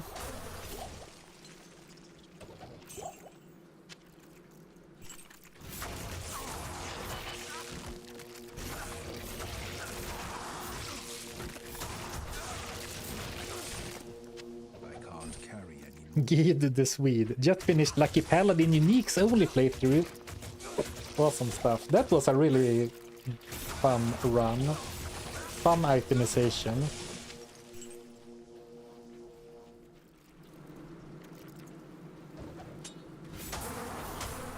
And probably... I mean, I'm probably gonna do another Unique only run sometime soon. Well, when I say soon, I mean like this year. Not in the coming weeks.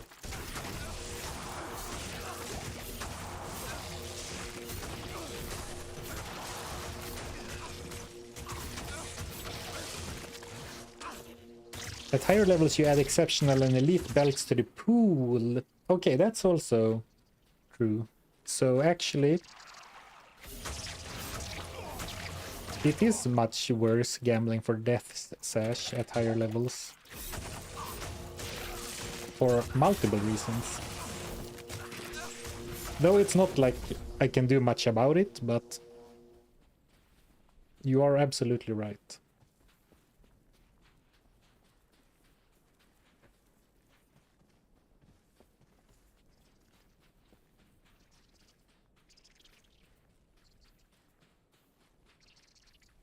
No Nightbot. We're old school here. We don't have any bots, we don't have any overlays, we don't have any chat commands. A bare bones stream, if you will. You can intentionally die to keep yourself at low levels. Well, to some extent, but not in normal. In normal difficulty, you actually never lose experience from dying, as we noted on the how far can you get at level 1 stream.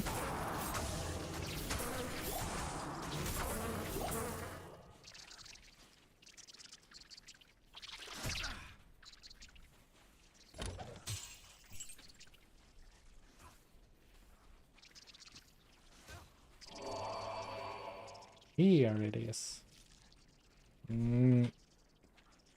I have not found a waypoint, right? Oh, I did, but it's right at the entrance. Okay, whatever. Ooh, big chest. Are there super chests in the maggot lair? This really felt like a super chest to me. Interesting.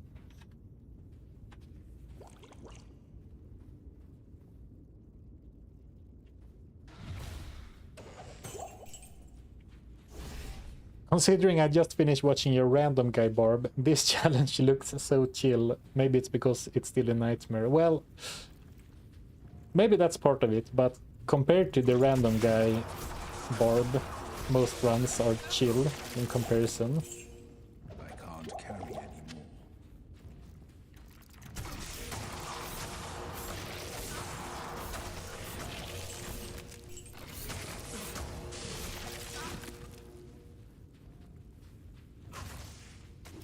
Are the rules for the run posted somewhere? In the title of the stream.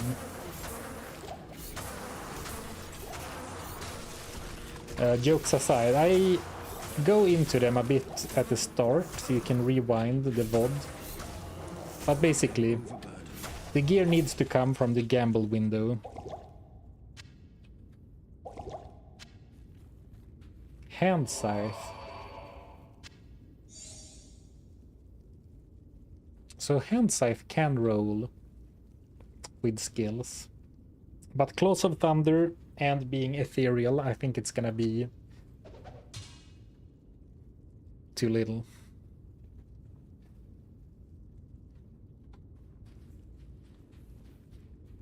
Yes, I don't consider charms to be gear.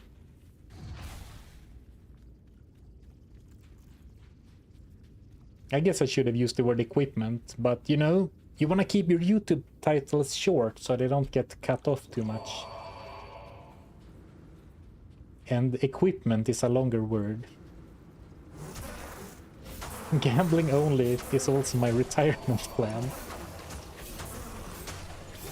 Well, I'm in no position to give financial advice, but sounds risky.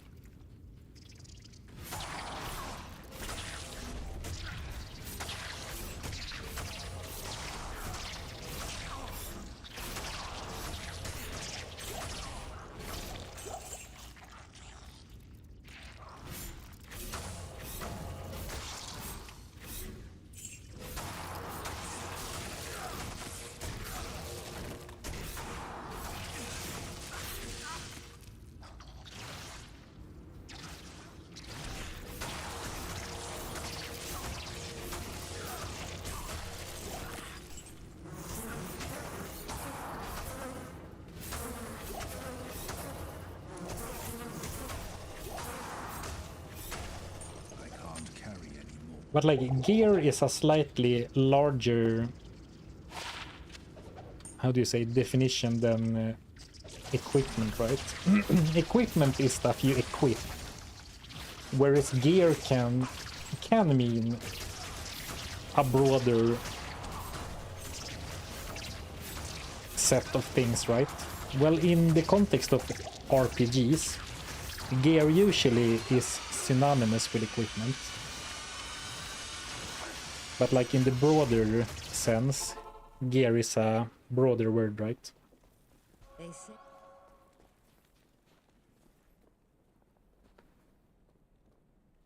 Greetings. Thus, It is an honor to serve Ooh, you. It's definitely warm. I can feel myself getting a bit... greetings. whatever that emotion is called, like... Ooh. Alright. Not tired, but in the same vein. Time to drink some Pepsi, I guess.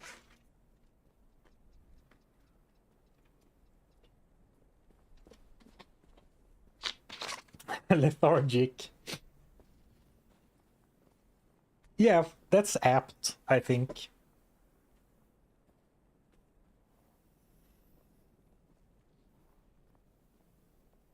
Gear is what you buy from the shady guy in the gym locker room. You see, that's exactly what I mean. A broader definition.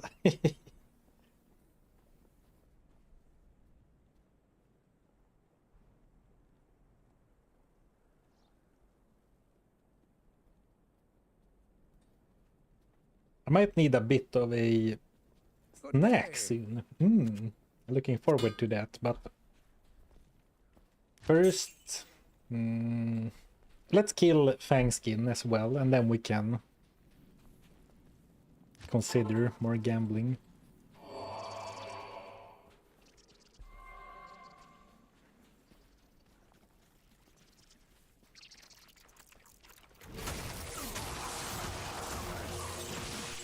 As for the air conditioning debate, it's common in Sweden to have heat pumps, but like, so you have like an air conditioning unit, but the primary purpose being to warm up your place in the winter. But as far as I know, most, if not all, modern heat pumps are more or less air conditioning units, so you can cool the air as well with them.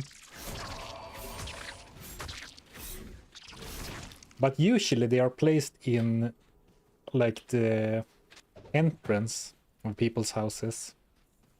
So it's not like you can chill your entire house or your entire office with a single unit. Generalizing a lot now, of course. And it's nowhere near standard like my understanding of the US AC situation.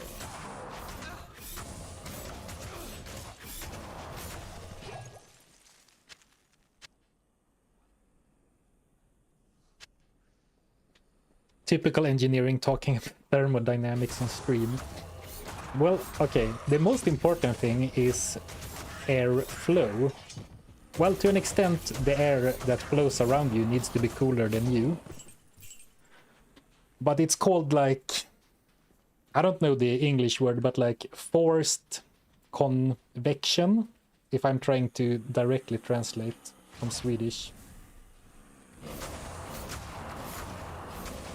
So like, the bigger the difference in temperature on you and the air around you, the faster you will cool down. So by transporting the air away from you quickly, you cool off faster. I can't carry any more. But who am I to speak? I'm not an engineer anymore. I'm a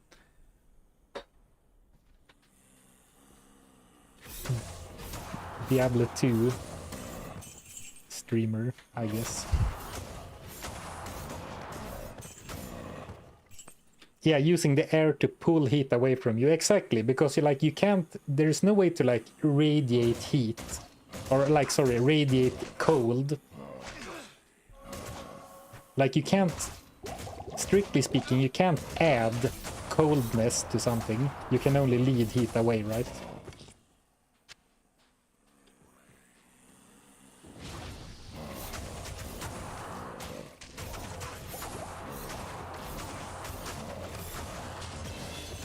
Which is also like if you're at the beach and you are really hankering for a cold beer, but it's warm, you can wet a towel, put your beer in the wet towel, and put the towel in the sun. And then when the air or when the water evaporates, is that the right word? It will pull heat from the beer inside to make the water disappear. Now that's applied physics or applied thermodynamics that you can apply to your everyday life. How did we end up here? How did we get to this discussion?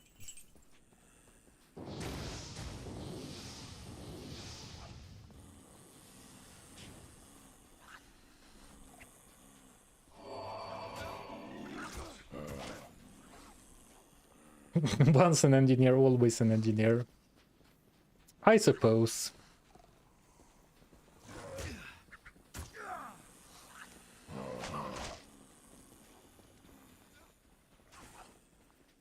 So we're going downstairs, I suppose.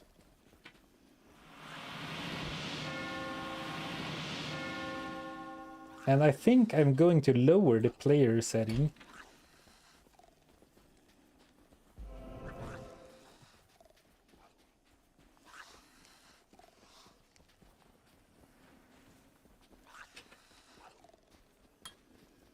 But also the experience is so nice.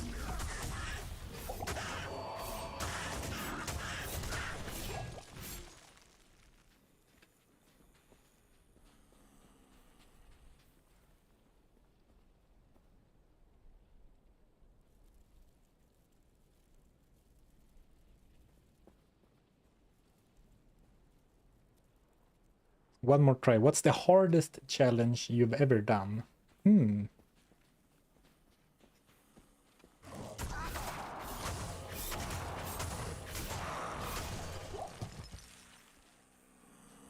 Well, in a way, it's the one life challenge because I never beat that. So like, I didn't finish that, so maybe that's the hardest. But I think I have to say the crafting only challenge. Mostly because we did that from normal to hell with a barbarian, and for some reason I decided to do that in hardcore. So that was very difficult and very intense.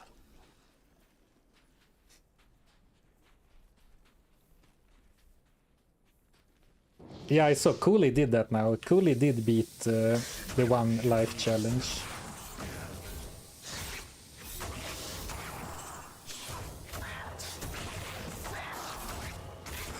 Very impressive.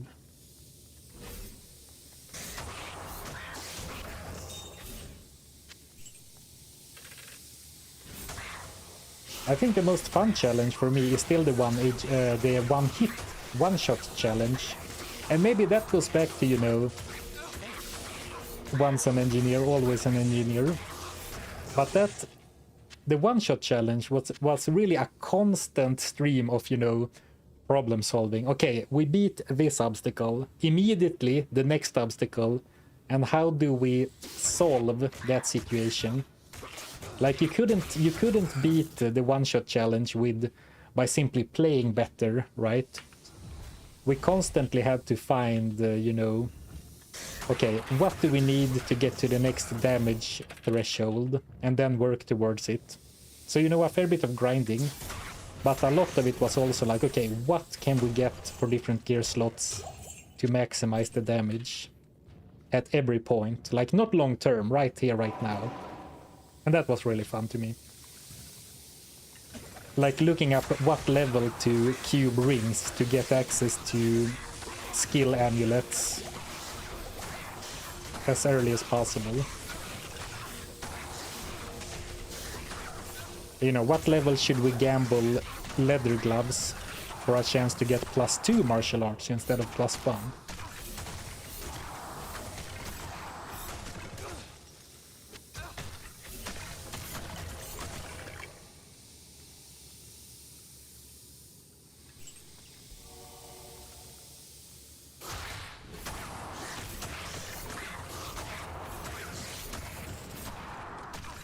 You know what? Considering the nature of the off-topic discussions, I think I might lower the player settings so I don't have to focus as much on the skeletons while we are traversing towards Duriel.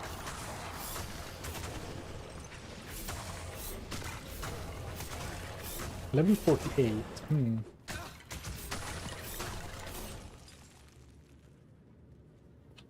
Though I really should start thinking about the next, like, gamble target.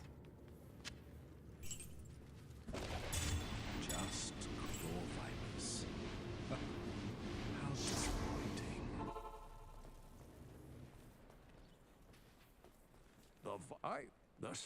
Hello. How may I help you?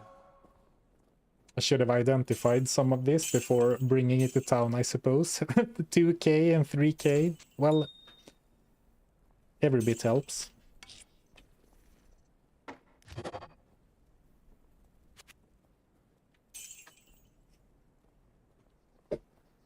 Hey, Babsa. Thank you so much for the super chat.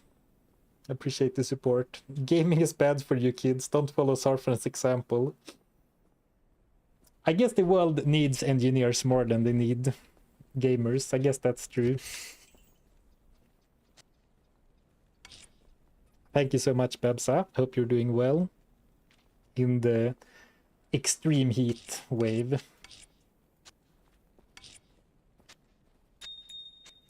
Now we have a full-on perfect emerald.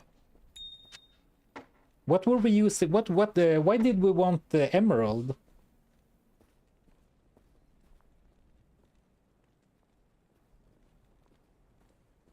I'm doing great, thank you. JK isn't though. I guess the tolerance for the sun to you, partner. is very individual after all. I think I'm more like JK in that sense.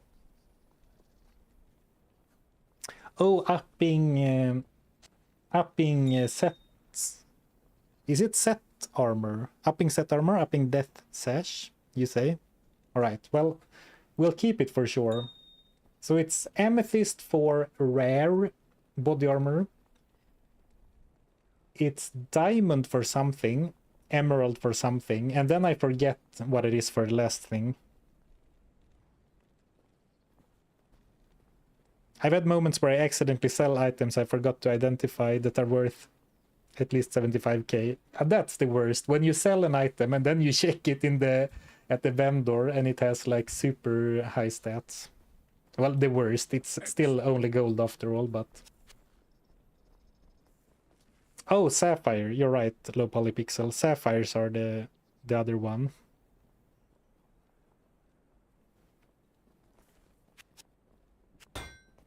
Though getting the unique or set item in the first place is the major obstacle. I don't mind doing a fair bit of gem shrine hunting. Like if we get a death sash, I wouldn't mind farming up a perfect emerald or whatever we need from scratch, you know. But even, of course we're gonna keep it now that we have it.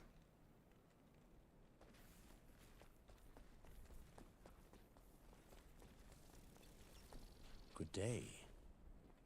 I've heard.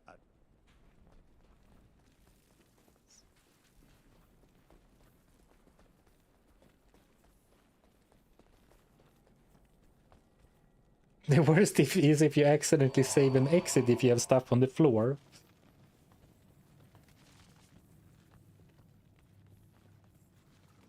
I guess that could happen to you online. It doesn't happen to me much in single player. Though it has happened a few times, back in the day especially when I did Magic Find videos only. Because then, you know, something cool drops, and then maybe sometimes I had to throw something on the floor to pick up the thing I wanted to identify. Then I, you know, identified, made sure it was actually recording and like, okay, everything's working. And then like, okay, I'm done. Save and exit and like having items on the floor.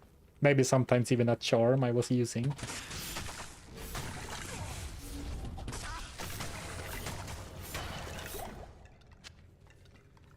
But like way back in the day when I still played online primarily, it definitely happened that I was muling but made a mistake and saved and exited out of a game, and then I couldn't find it anymore.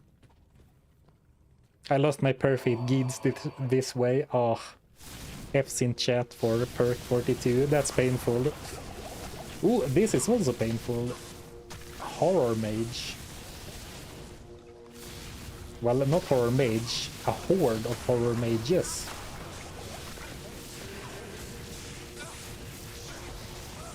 I'm full on escaping. That was a really nasty pack. Happened to all of us Muellers. Yeah, I suppose it's inevitable at some point. Horror magi. That's true. Magi. The plural. Good day. It is an honor to serve you. 1 skeleton mage. Good day. 2 skeleton magi. Is it always magi, or do you never say mages? Well, you do say if you say like the mages guild, but then it's like not the same type of S. Am I making sense? What am I even saying today? Like, we started off the stream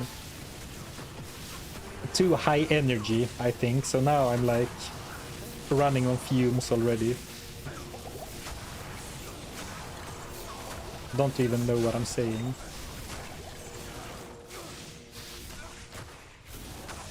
I mean, I'm very thankful for the resistances, but still I'm barely surviving. And now I don't have any rejuves. Well, I do have like 5 or 6 full rejuves in the stash, but I kind of want to save those for later. Well, here we go. Oops. Like, the rejuves are absolutely meant to be used, of course. But a full rejuve is typically something I want to save for hell, if I can help it.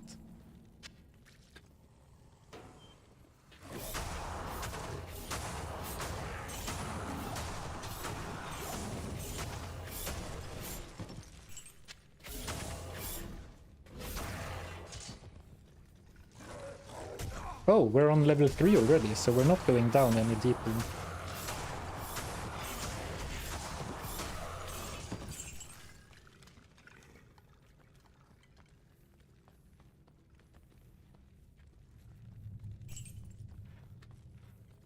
Well, magi is the plural of magus.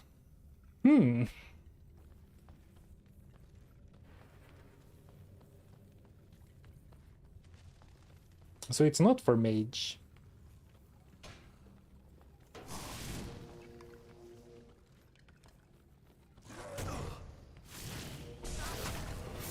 But what about skeleton mage? Okay, I'm definitely lowering the player setting after this level.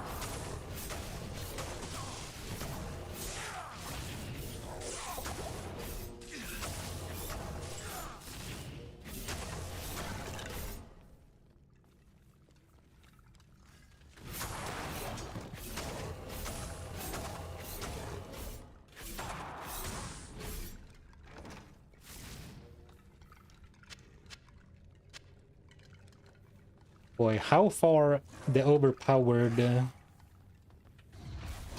warlock has fallen, huh? Well, my specific warlock. We got accustomed to one-shotting everything, and now it feels like we're playing a barbarian. Well, not quite. I wouldn't go that far.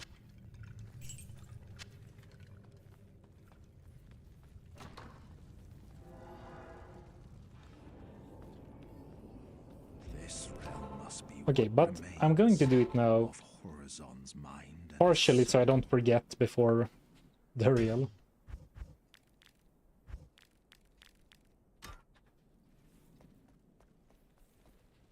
Who goes there?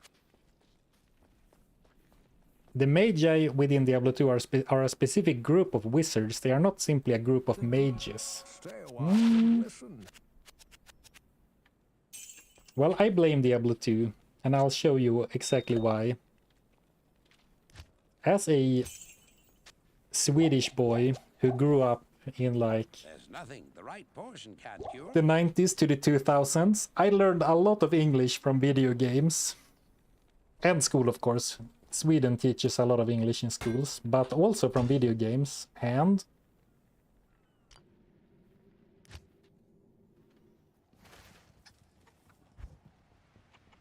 race skeletal mage, right? Mage.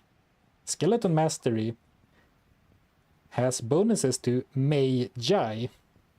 Magi life plus 24, Magi improved missile damage. Hence why I blame Diablo 2. Mage, Magi. That's my entire argument, by the way.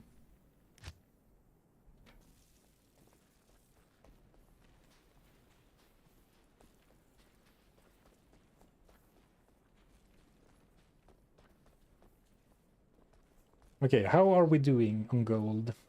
Actually did not earn much gold after that triple dagger for 90k in the Maggot Lair.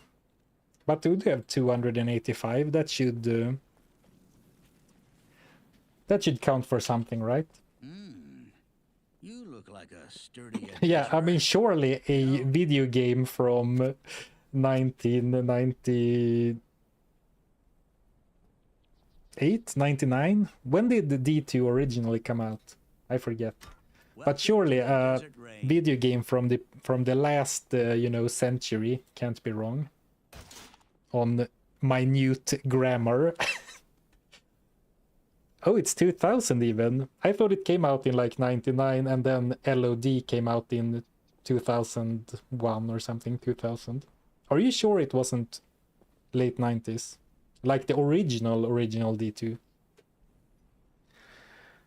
Alright, I'm gonna grab a quick snack, get some sugar in my blood, and then we'll probably gamble for...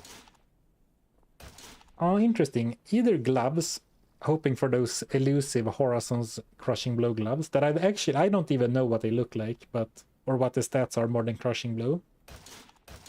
Or Death's Sash. And I'm leaning towards the Sash, but I'll think about it. Quick BRB. Oh, and thank you, Master Ronin, for the Prime. I appreciate the support. Thank you, thank you. Hi, Sarf, and hi, chat. Hello to you, and thank you for the Prime.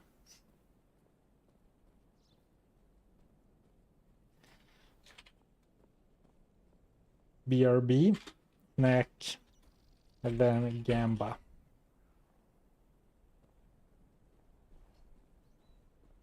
All right, BRB, a couple of minutes or something.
Hello.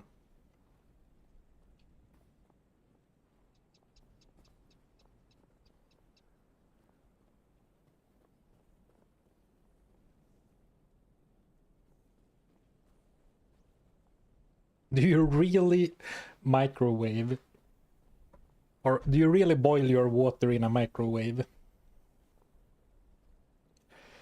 Actually, not anymore. I moved earlier this year, and now the new place has like one of those induction stovetops, and that boils water so quickly that I don't gain any time by microwaving my coffee anymore.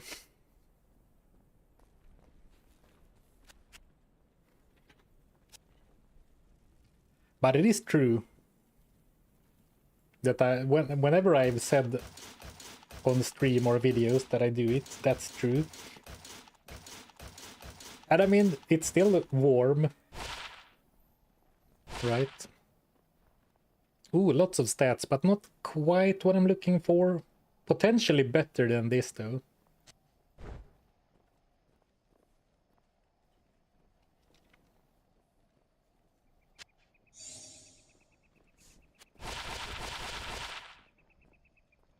The problem with gambling for Death's Stash is that it has such a unique like graphic, right? So you know right away that you didn't get it, even when you batch gamble.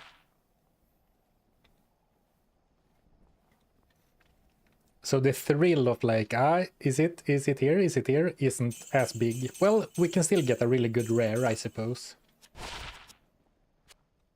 Already, I need to adjust my expectations for gambling. I have to account for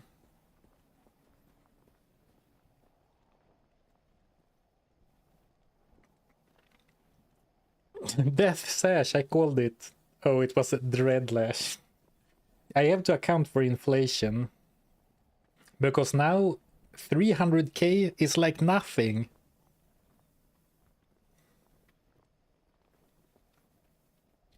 $14 to strength is kind of interesting if we were to respec again. But with nothing but 9 poison rest for resistances, I don't think I'm gonna even keep it. Okay, so is this one better? I think it's unfortunately the same situation with the last gamble. It's an improvement, but it's not enough of an improvement for me to want to sink the craft, or like the runes and gems, into upgrading it. I mean, 44 life is like almost 10%. And fire res is a bit more valuable than cold res in my eyes. But I don't think it's good enough still.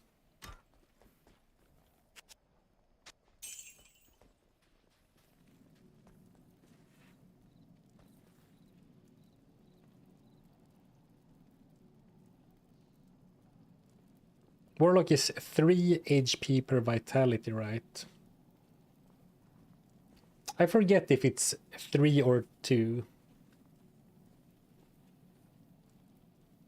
Yeah, actually, I think he gets 2 per level and then 3 per point, which is not bad.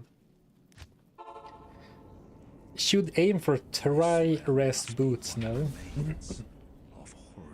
It's, I mean, tri-res boots are so rare, so yeah, I mean, it's super weird to me to try and improve the boots when the boots are so good. Instead of like trying to get a decent belt.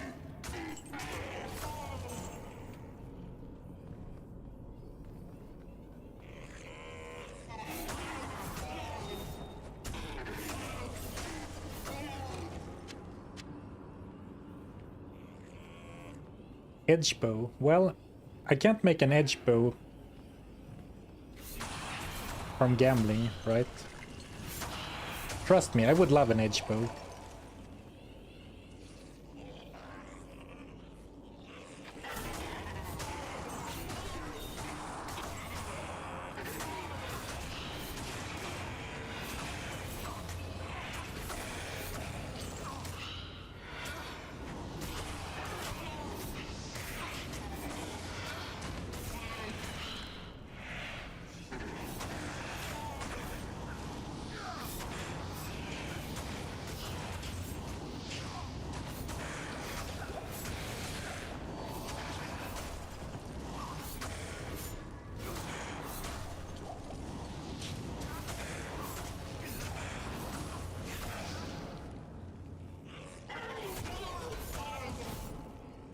True, I can gabble an edge bow, but not that edge bow.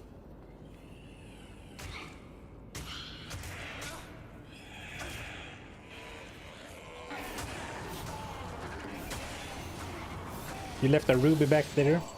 I haven't been caring that much about gems, to be honest. Like, there are a few perfect gems I want, mainly for upgrading.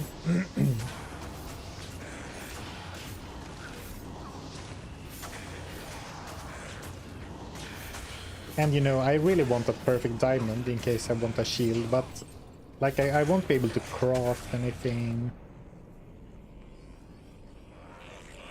Oh, did I walk too far? I did.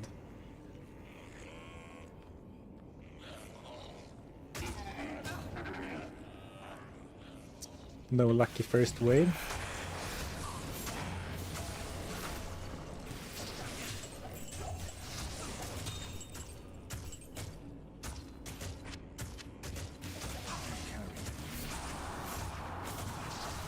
I'm getting increasingly worried for this character in Hell.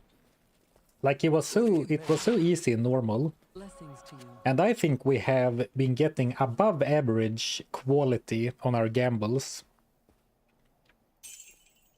And still I'm feeling a little bit like, it feels like I'm falling. I'm slowly, like, very slowly falling behind. Not falling behind necessarily, but I'm very slowly starting to like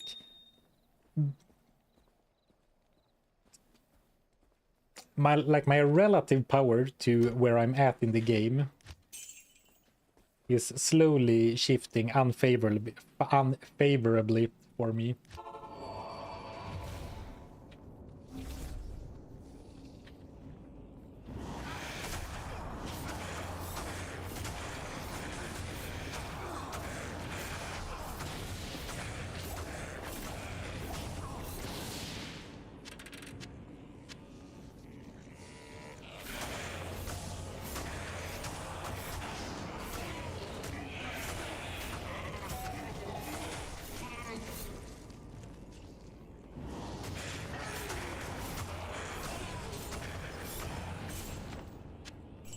War Scepter. No skills.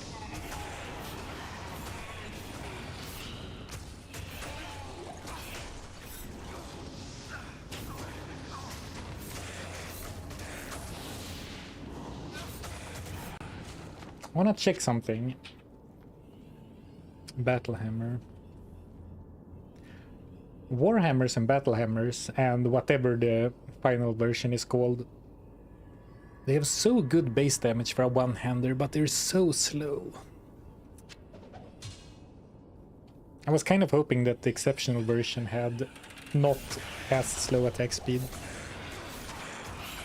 Yeah, that's true. The thing I just described, that does maybe apply to most melee builds. That's fair.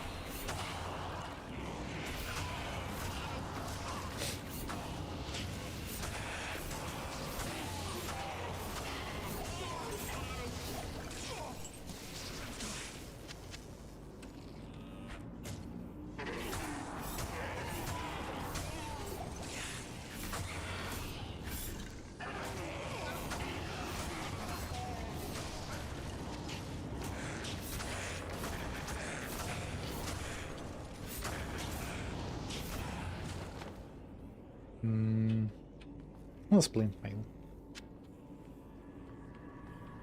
That's like 8-9k something, I think. So like half a sash.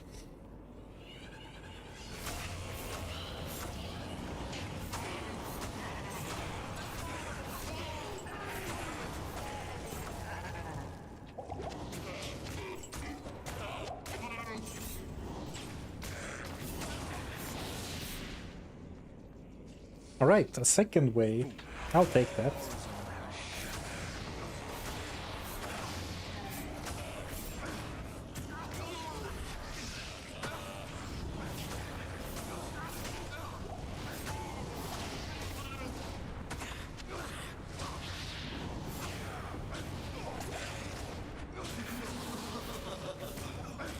Here we go. Alright. Such madness. Oh, another sneeze incoming.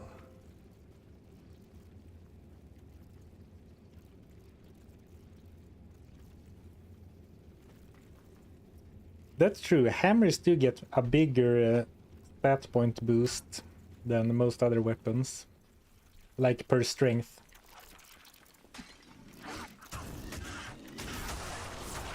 And all blunt weapons have that 50% damage bonus to undead.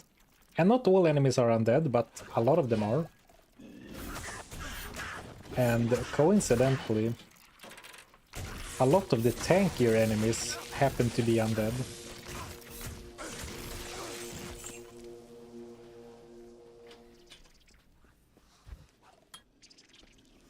Okay, what tomb are we? The smiley mouth.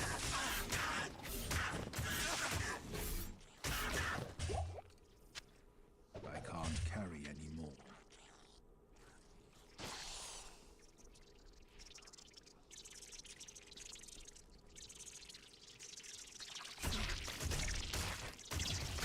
If you're about to sneeze, say banana and it will most likely stop.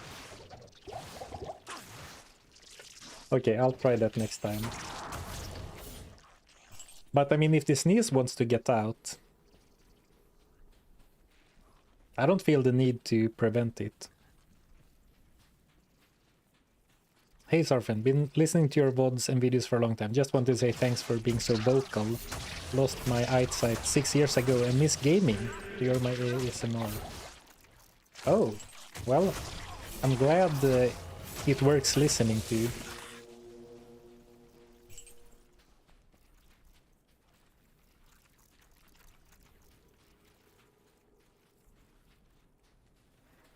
You're not fighting in chat, right? I mean, I lost interest in the microwave discussion a long time ago, but you're keeping it civil, right? No need to call each other names. I am overburdened. Or type in all caps.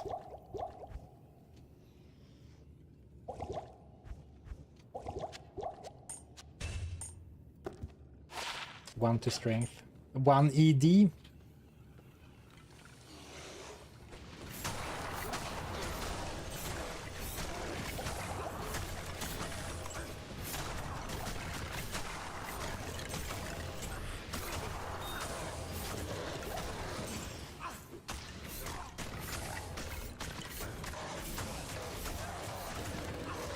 Still good chance to hit. It feels like I'm missing more than the numbers suggest though. And I don't know exactly why.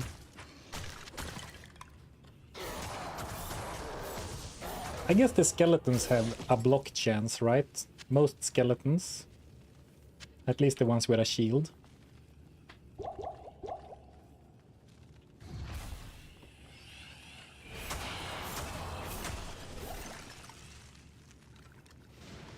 Ooh, Might Enchanted Ghost. And they looks like extra fast. No, Fire Enchanted. There goes Ilsan.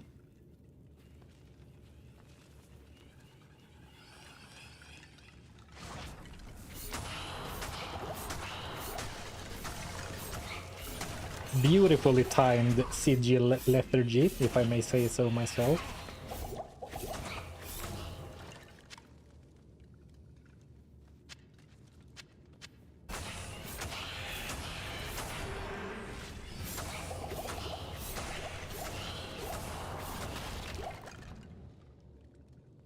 Roll for a new merc.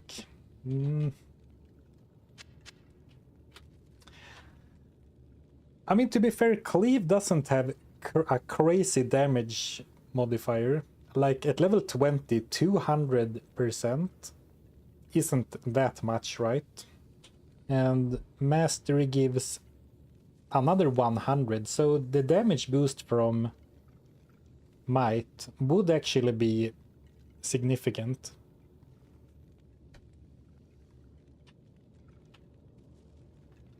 So actually, before I fight another monster, let's see. So I have a little bit of trouble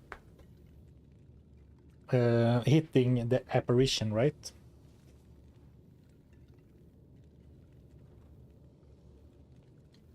Oh, anyone else had a hiccup on stream? Yeah, but it's fine now. The noob streamer has done it again. You know what? I'm streaming through my Wi-Fi right now. I'm looking at my Ethernet cable on the floor, and it's not plugged in. But if I do it now, I risk flogging it up even more, right? I hope stay a while and listen. That's a pretty big mistake, but well, it's cool to see that it kind of works, I suppose. Good day to you, partner. Apart from the hiccup that was just now, has it been less stable than usual? But that's pretty funny. Wi-Fi streaming. Thank you, Unlucky Dam, for the Prime sub. I appreciate the support.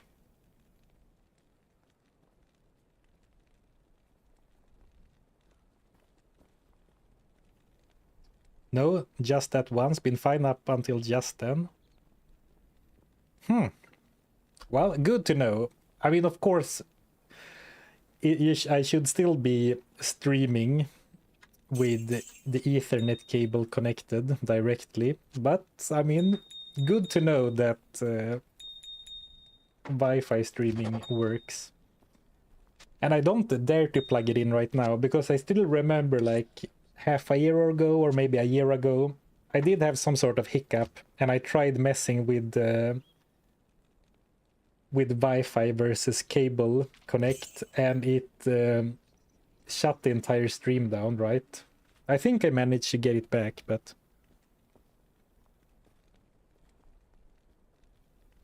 I'm very afraid of touching anything while live.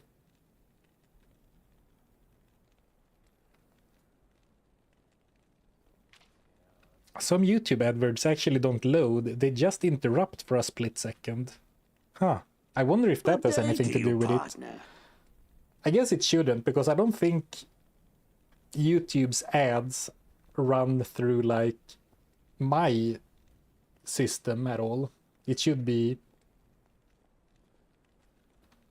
just on YouTube's end, right? Well, I don't know. Thank you, Sixtano, for the Prime sub. I appreciate it. Thank you, thank you. What heat? It's only 36.1 degrees Celsius here. I'm suffering with you, Paladine.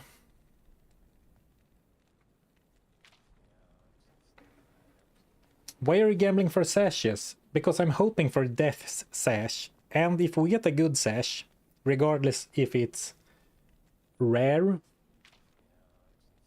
set, or unique, we can upgrade it. And if you upgrade it to Demon Hide Sash, you will get the full 16 slots.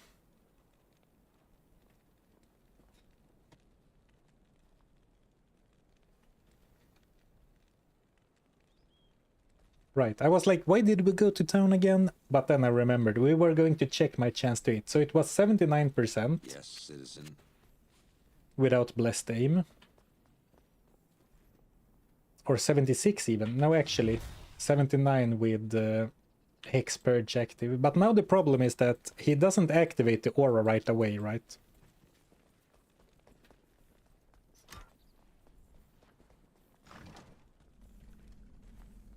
So I need him to fight a monster without me participating. So this doesn't change. Oh, okay, he activated it right away. So it goes from 79 to 85. So Blessed Aim adds a lot. And I mean, apparitions are among the hardest enemies to hit, right? So against the Burning Dead, if it goes from like 92 to 94%, I don't care that much. But going from 79 to 85 on the apparition. Greetings. Tough choice. Ooh, we have Holy Freeze Emilio now. But we're going for Might or Blessed Aim. So at level 8 it would be another plus 110. And that stacks, of course, additively with this damage modifier and this damage modifier, but that is still like plus 25% total damage, right? If we add 100, no, actually it's more. I'm thinking backwards, so it's like plus a third extra damage, so it's like 300. Right now I have a total of 300 enhanced damage off weapon enhanced damage, and then another 100 is like 30% or 33% extra. That's actually kind of massive. But if I miss, the ED doesn't matter at all, right? Merc activates aura upon taking damage, as far as I know. I think the way it works is that they have a few skills, and they need to decide to use the Blessed Aim aura, so they need to get into battle, but it's more like the AI needs to decide to use the aura once for it to activate. Which is why sometimes it happens right away, and sometimes it takes a couple of fights. How may I help you? For now, I'm gonna keep with the Blessed Aim. Though I am slowly convincing myself that might is the right, that might be the right call.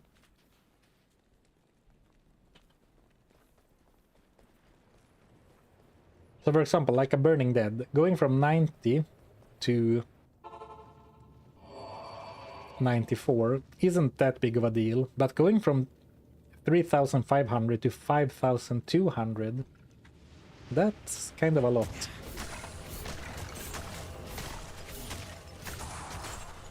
Attack rating I'm talking about, of course.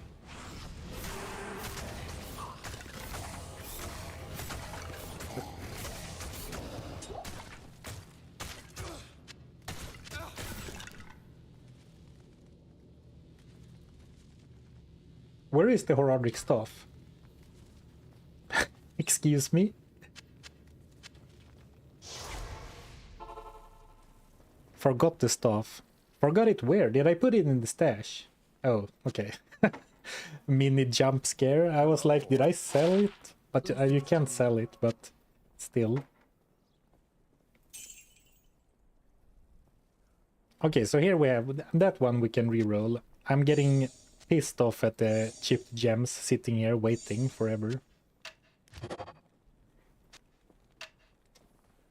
So before it was 4k, now it's 30k.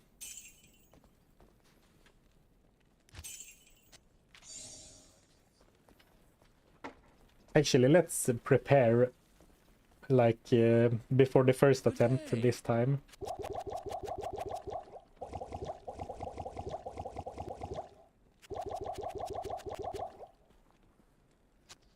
Thanks. You're welcome. Thanks. You're welcome. Thanks. You're welcome. Thanks. You're welcome. Thanks. You're welcome. Thanks. You're welcome. Thanks. You're welcome. Thanks. You're welcome. Thanks. You're welcome.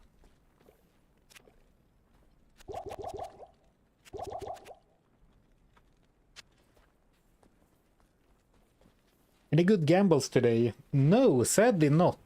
Some decent ones, but I don't think I have changed my gear at all. The mercenary has a new helm. But despite gambling, I think we've gambled at least 1 million. Yeah, definitely. But no upgrades so far. Like to my gear.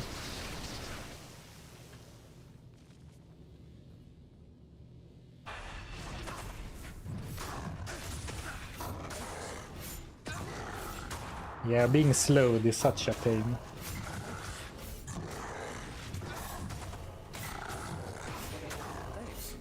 Well, I shouldn't be complaining about slows when I'm using Sigil Lethargy. Really.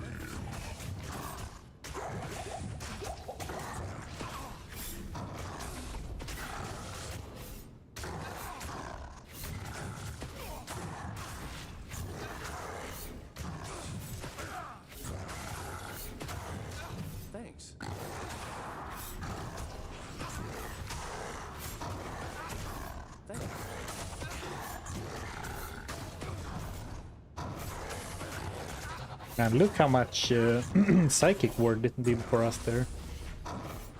8 several attacks from Andariel.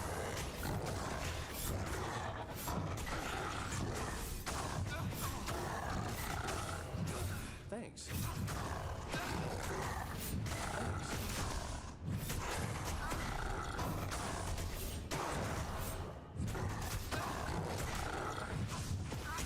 Actually, I should be tanking since I have Psychic Ward.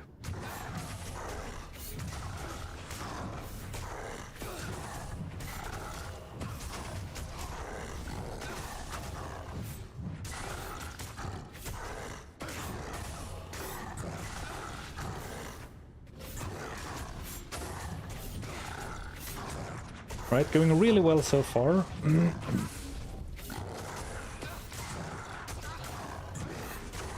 I'm soon out of potions too.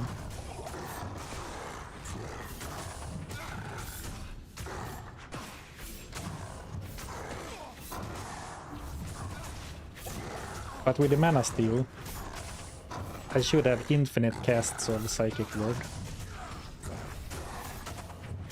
and Sigil.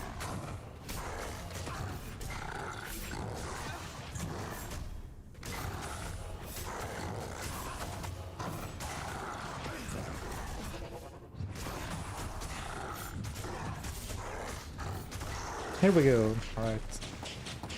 Not bad, all things considered.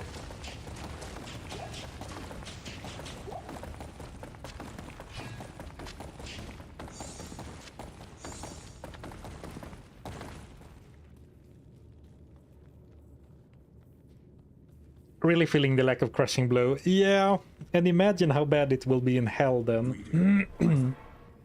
We might need to do that slight backtracking of allowing Consume and not just having persistent minions instead of banning the Demon Tree altogether, because then we can get a little bit of Crushing Blow from eating the Goatman or consuming the Goatman. I guess that is eating the Goatman.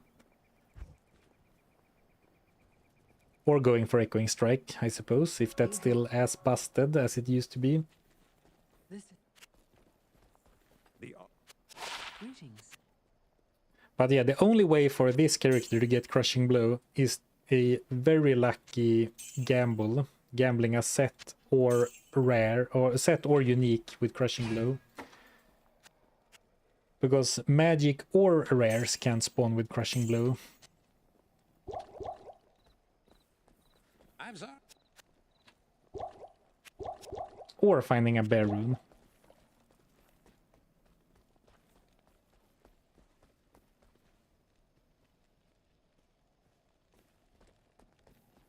You have done.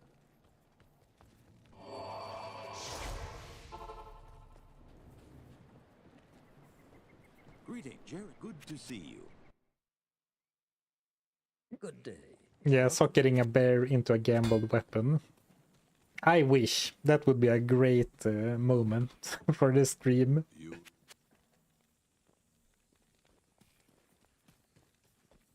I.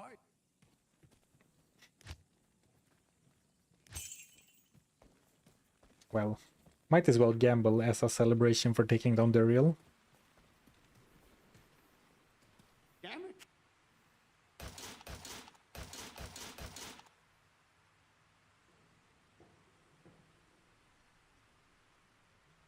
Yeah, let's do one more round of sashes.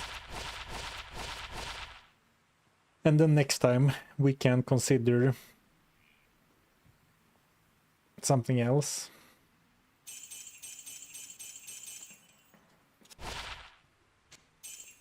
Womp womp, not even a rare.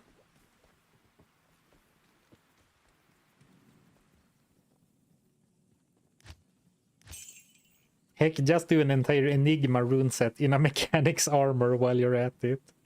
Oh boy. I gamble for Goblin Toe. I would if my boots weren't so good. I would gamble for Goblin Toe if these weren't so amazing.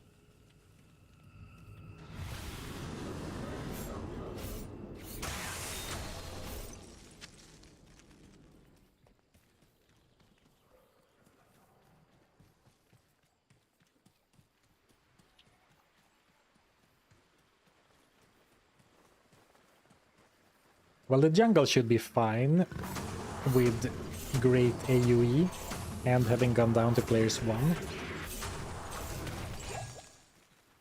I've seen fools. I will fall happily less. I'm sure accept someone in that 23 black life. water will value this.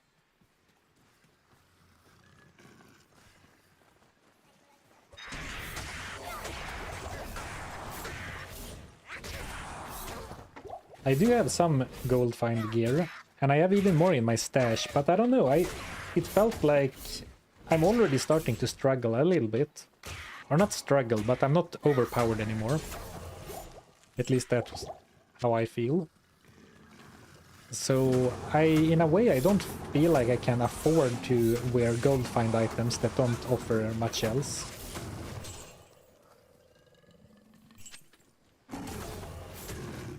Like quote-unquote real stats. What is the name of this character? Gambling Goblin. Or actually, maybe you mean the class. It's the Warlock, who joined Diablo 2 in February this year.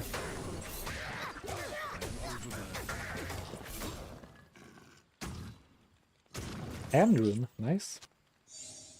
We need an Andrune to upgrade a rare weapon, right? So it's really good to have another one for when we eventually try to replace the weapon.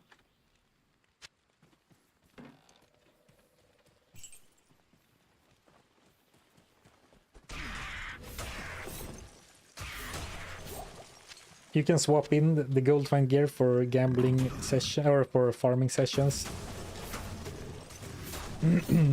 I mean, sure, but I'm not like gonna go back to normal to farm for gold, right? So I still think that, you know, killing faster and surviving will be more important than extra gold. Though I do have at least one grand charm with gold find that I opted to leave in the stash because it took up stash space that I wanted to use to bring stuff to sell.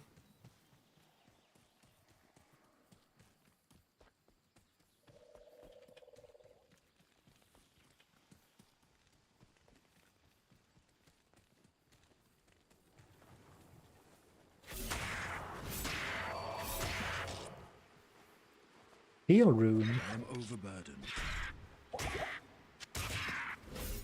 Not the most useful rune for something like this, but maybe eventually when we socket a shale rune into a really good rare weapon and then the bear rune drops, it can be a nice way to get rid of the socket. I just remembered that I have Blade Warp. I haven't used that a single time this stream. Just remembered it when I wanted to cross that river.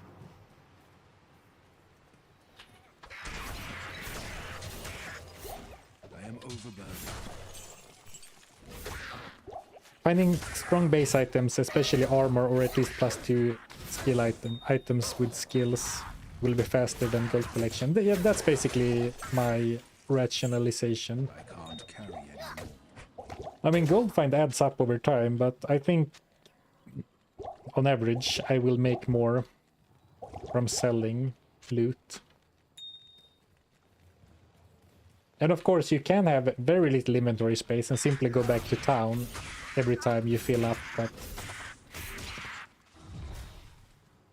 at some point it becomes a bit tedious in my eyes. Anymore.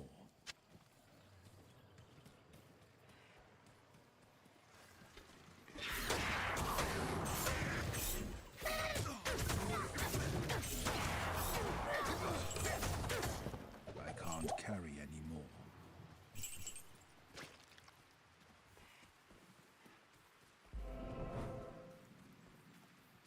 Are you going to do Diablo 3 Thorns only build? Run, not build.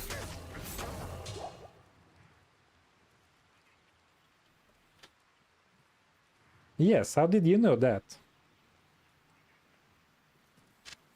That's oddly specific for a run I'm actually doing. Like right now.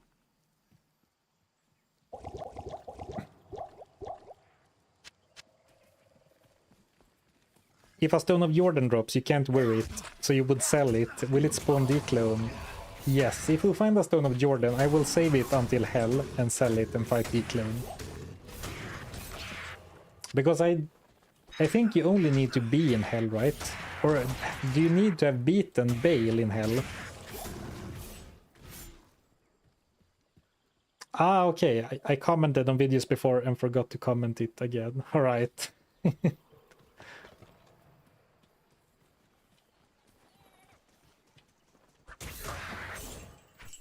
But it will be very sad if we find a SOJ, and I can't use it. Still 0 Stones of Jordan in Diablo 2 Resurrected for me.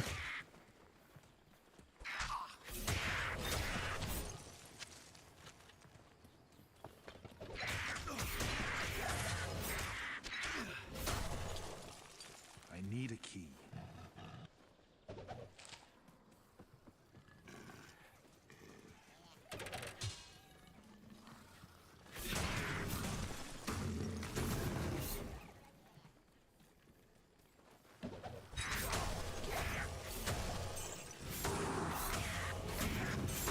What a large spider forest.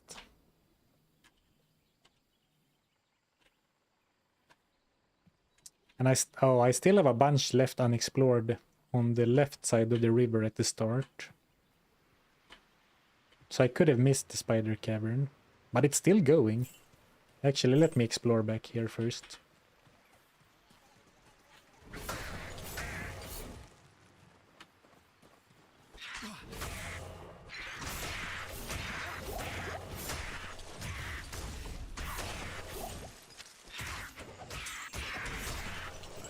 Carry anymore.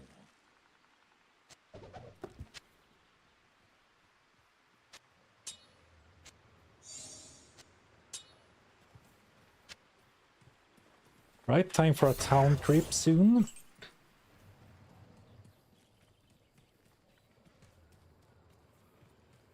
Sarfen, you have no keys? That feels very out of character. Where did all my keys go?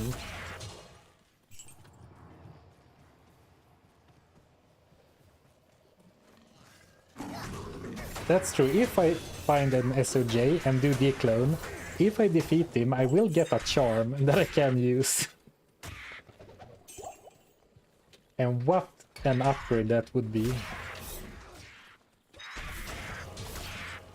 1 to all skills. I can't. 20 to all resistances, 20 to all stats. Of course, I'm counting on getting a perfect one, obviously.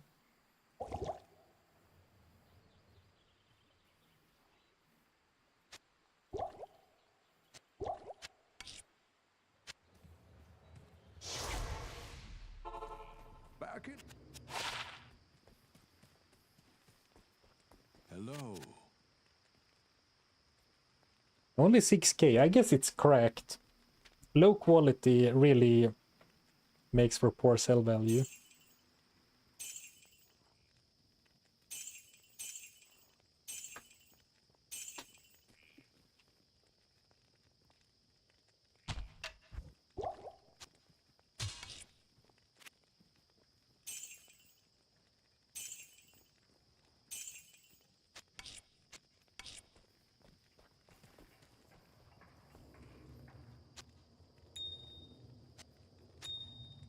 I think topazes are more or less completely useless.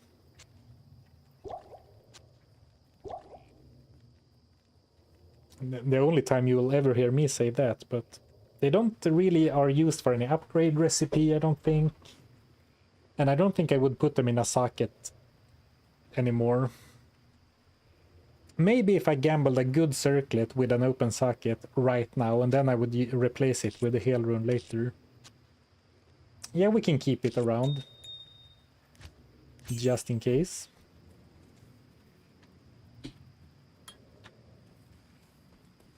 Odd words from the loot goblin. Yeah, I know. It's like, what do you say, swearing in church. Is that an international expression, or is it a Swedish expression?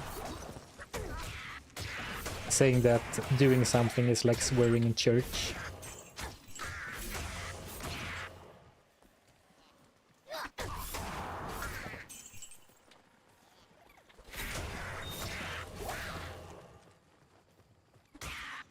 I don't think a topaz is used in any upgrade recipe. Now, I might be wrong, because especially the set upgrade recipes, I don't know off the top of my head, because they are still kind of new to the game.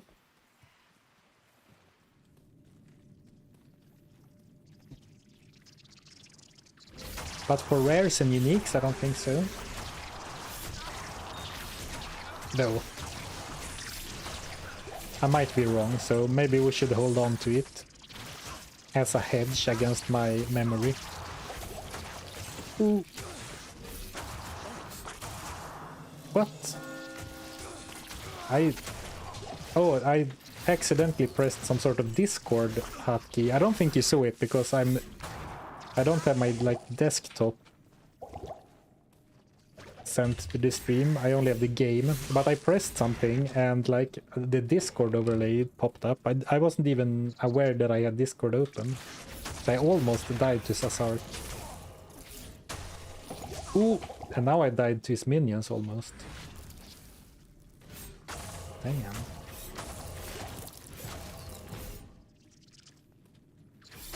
I mean that Echoing Strike respec is looking tastier and tastier.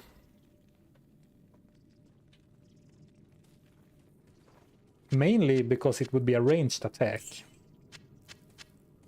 Whereas Cleave really wants you to go into the middle of a pack to make use of the 360-degree swing.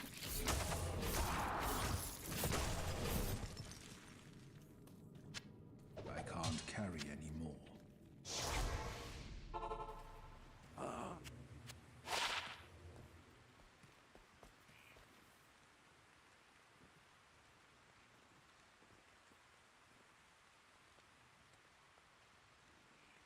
Oh yeah, you need topaz to socket body armors. Okay, so it is used for something, but yeah, not applicable this time. Actually, I mean, it's 81 gold, so I was like, throw it away. But if I have the trade window open, it's like 5 centimeters extra to move it to the sell window, so probably still worth, but 81 gold.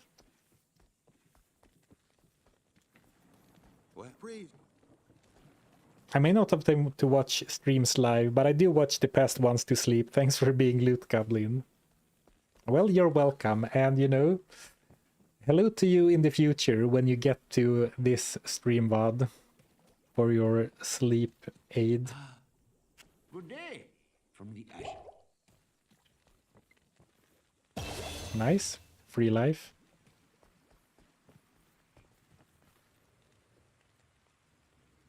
Surface stream, what a treat. My employee... I guess you mean your employer will not be pleased with me again. No. Or maybe you meant your employee.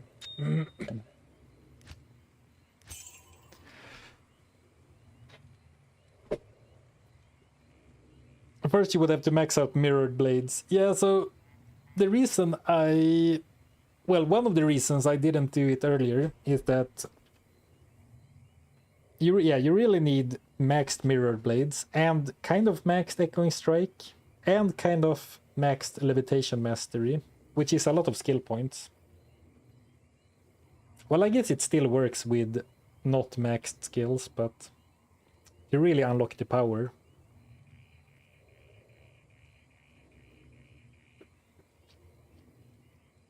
If you watch your streams to sleep, at random times you should shout or scream. Why would I do that though? Why would I go out of my way to be an asshole? Stay a while and listen.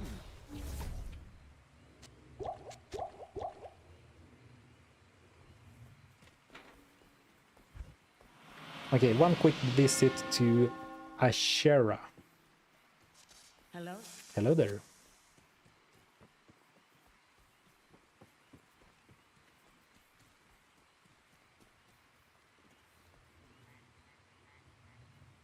For April Fool's Day, you should do a stream or video that's just raging and crashing out.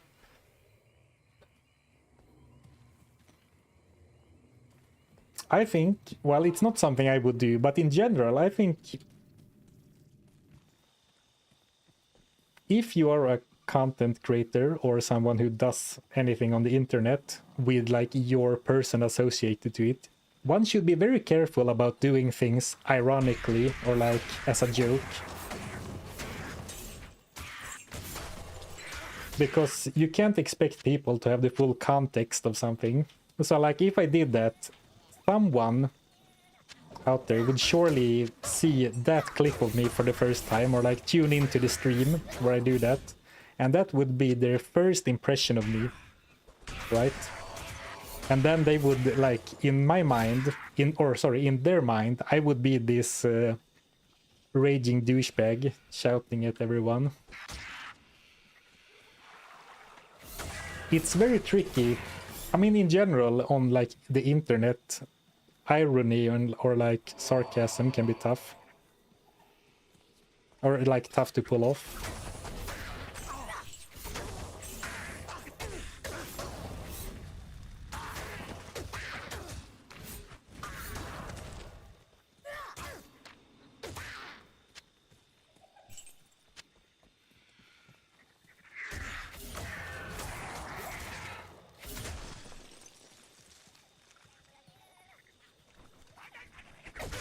The internet is based around out of context slips. You can't avoid it.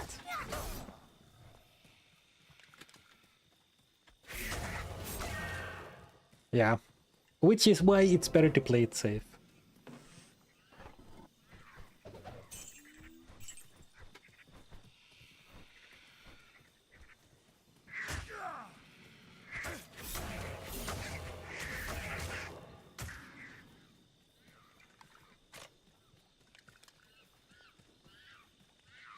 Oh, you meant out of context clips. Well, I interpret it the same way. Like you slip out and say something out of or say something that can be taken out of context.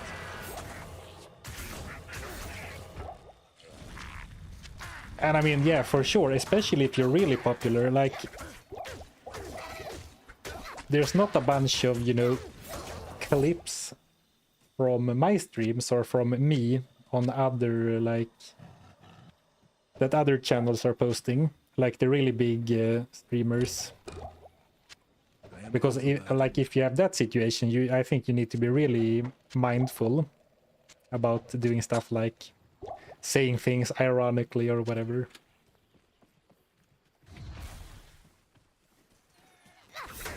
But even, you know, I have no control over what content of mine that YouTube pushes to different people. So I'm sure that this very stream, which is like part 4 of a live stream series, will be someone's first impression of me. And actually, so they're gonna think that I don't even have glasses. Sarpen is that guy who streams Diablo 2 and definitely doesn't have glasses on.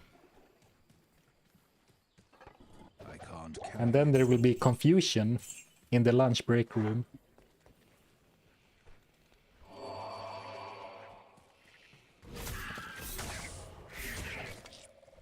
Io rune? Well, actually, didn't we find an Io rune from the Nightmare Countess as well?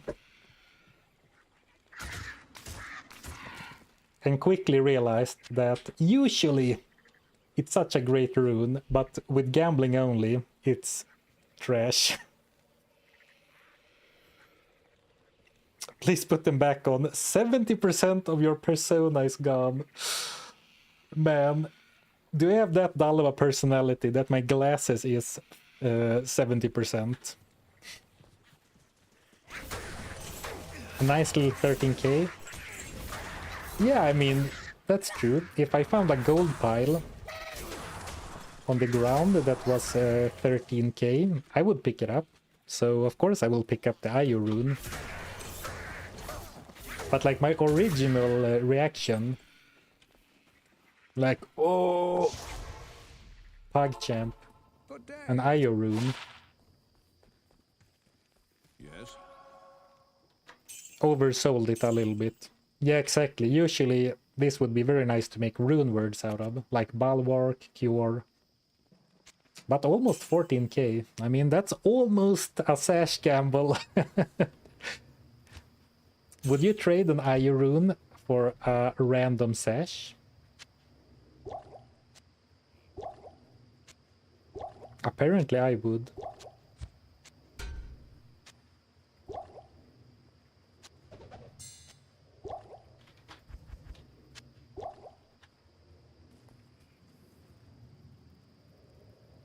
You're like Superman with the glasses thing. And just like that, Superman turns into Clark Kent.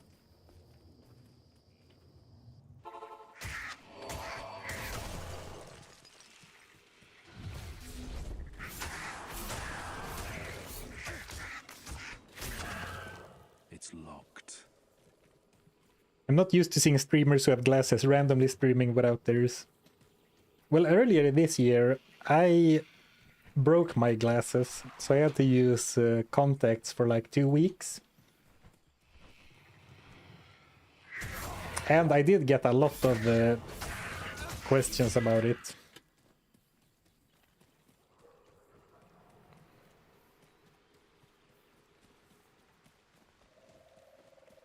Yeah, IO runes are really useful now. For like the rune words that were introduced in patch 2.4 maybe.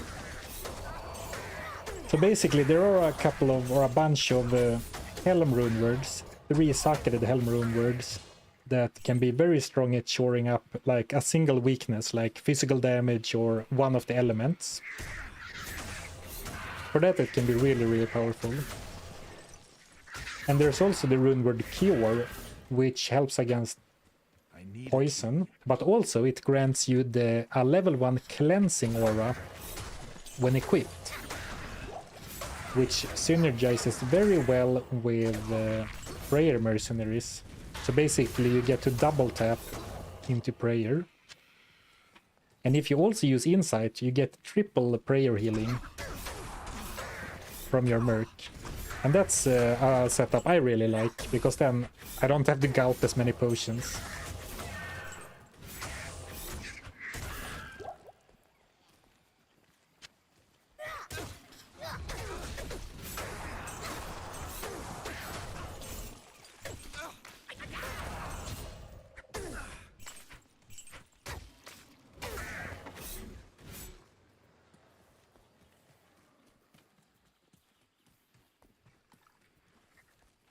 Yes, you can make ladder-only rune words in single player. In D2R, it didn't used to be the case in the original Diablo 2.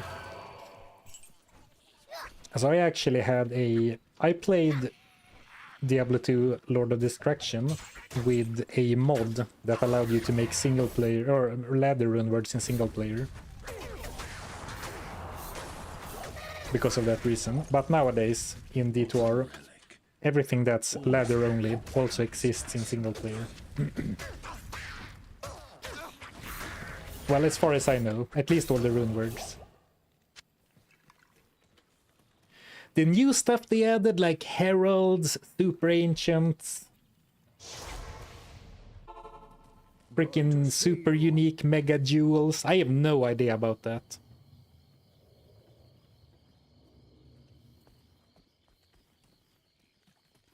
I've never even seen a herald, to be quite honest. Like in my own game.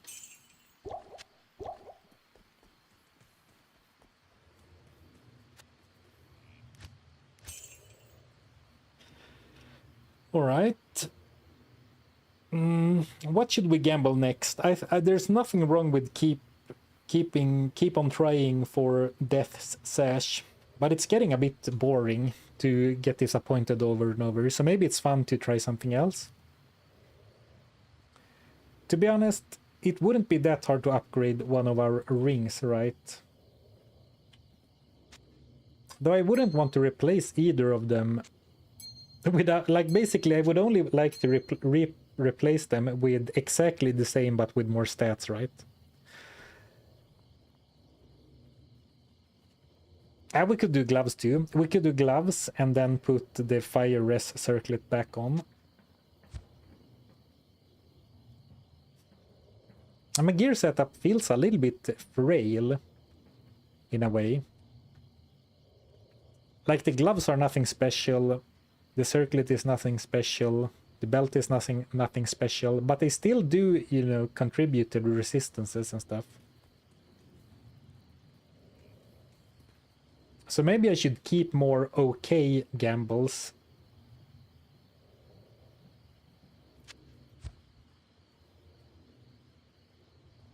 Just in case I need to swap my gear around. So like if I get a pair of gloves with 20 cold res and 10 attack speed, maybe I should still keep them just in case I need to move things around.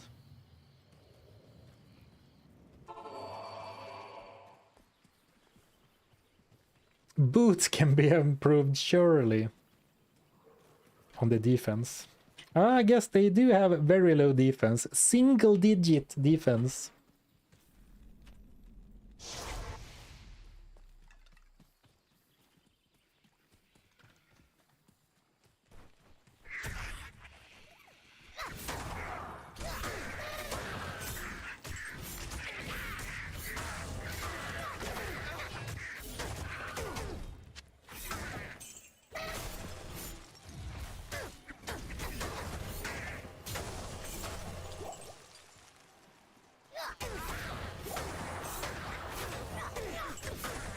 Hexpurge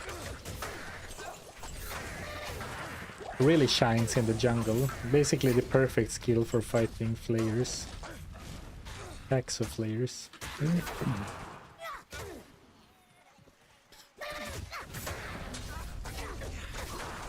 Defense is overrated in Diablo 2. I agree in general, but when you're going through the campaign and like are at a similar or slightly lower level than monsters you're fighting and, you know, kind of struggling your way through the game, I think it's actually a bit underrated by most people, myself included. And like in the end game, like when you have your level 90 hammered in, then defense isn't great or doesn't matter that much.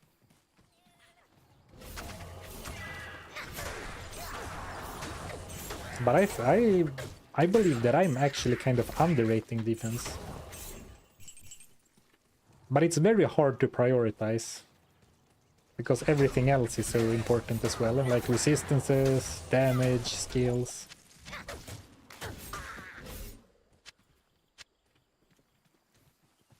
And block chance. Defense is pretty useless. If you run, you get hit anyway. Yeah, I mean, you need to change how you play. You need to start walking everywhere. Why is my character still running?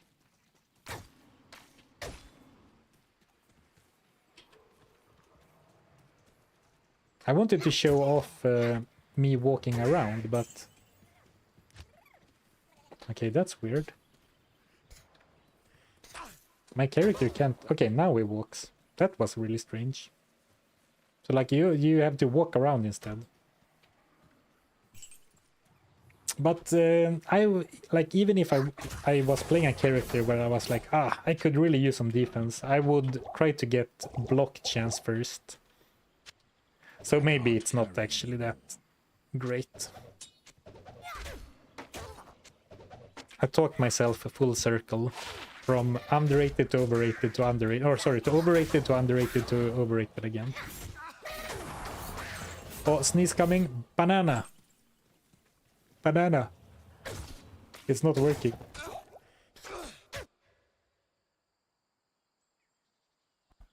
Well, we got to test the banana trick. It did not prevent the sneeze.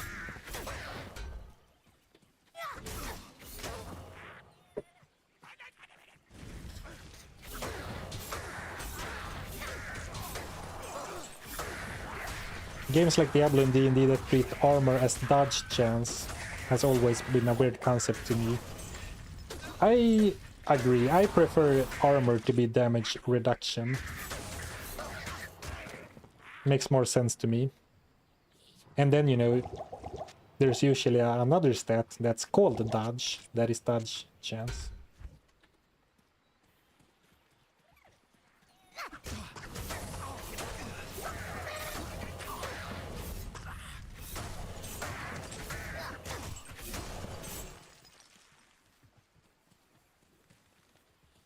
Sorry, you have to say banana with an American accent. Oh, okay.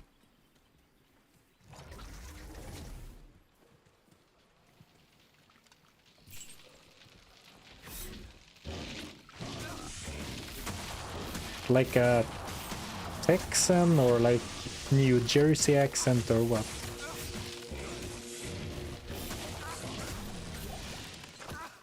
I am overburdened.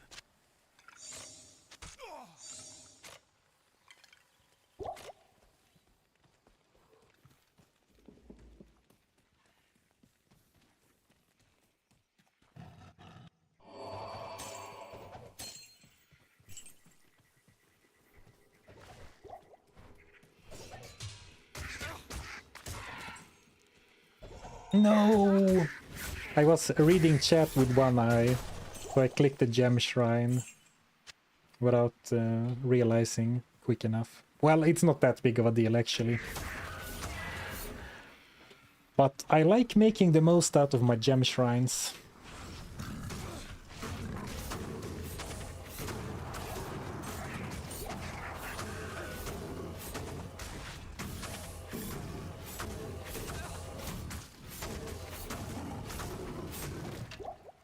I can't carry anymore.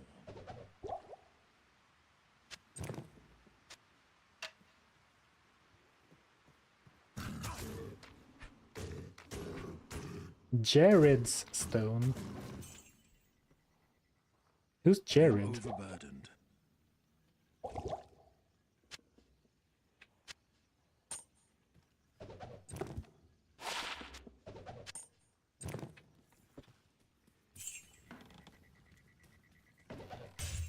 Hand rune? Okay, I need to find the waypoint really quickly because I have a full inventory, my weapon is breaking, but I have a waypoint set up in the flare dungeon. Jordan's little brother. That's a good one. That's a really good one.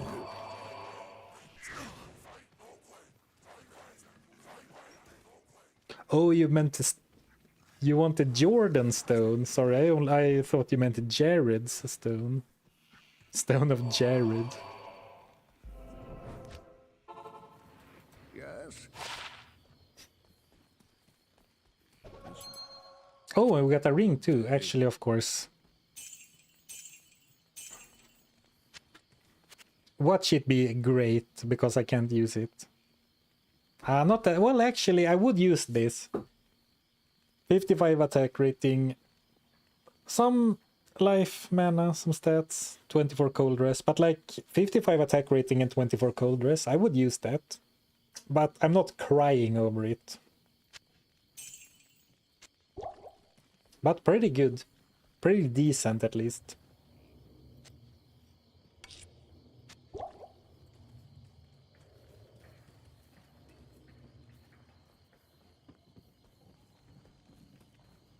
Google AI says the naming of the item is tied to Jared Kane, a legendary initiate of the ancient Horadrim who led a group of monks to Kanduras to secure Diablo Soulstone. He is also the great-great-grandfather of Deckard Kane.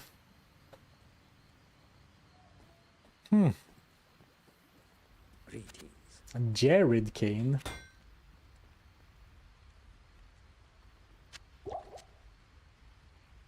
Educational Diablo 2 stream. Cubloot, thank you, DeFi. I would never have remembered. I remember which patch the new IO-based Helmrune words appeared in, but I can't even remember that I put stuff in my cube to sell 2 minutes ago. I didn't even get paid much for Deckard's great-great-grandfather's stone.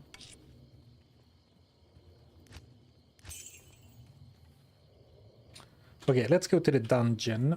The Flayer dungeon, to be precise.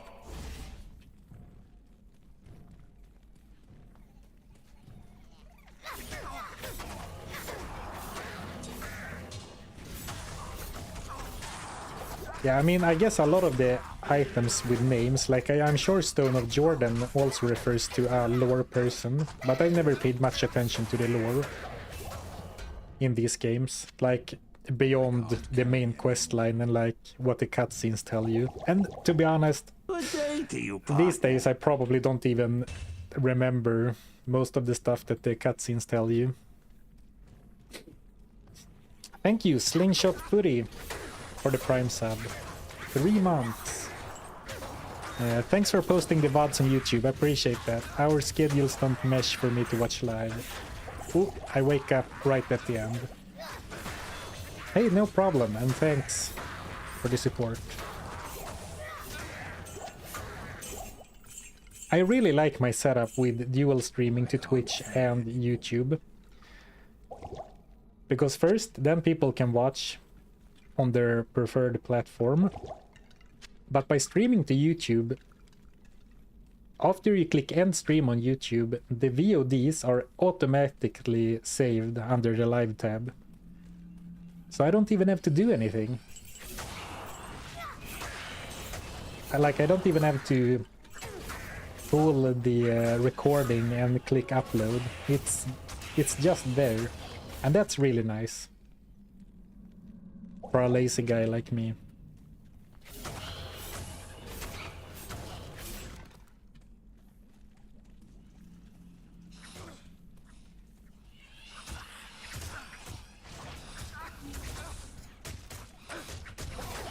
Ooh. Yeah, the YouTube streams are... You could see I retreated briefly once, but then I went back in because I didn't see how many there were, but apparently there were a lot of them. Now that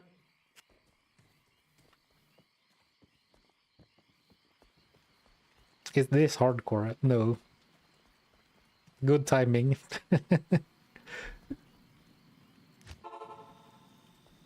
Well, at least most of the... I've been killing a lot of monsters.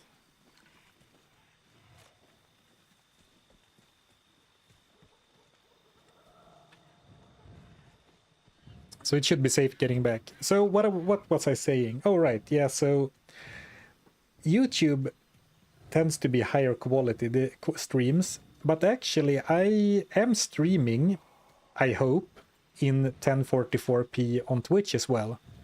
Like half a year or something, maybe even a year ago, there was this thing where you could sign up for higher bitrate and higher resolution streaming beta.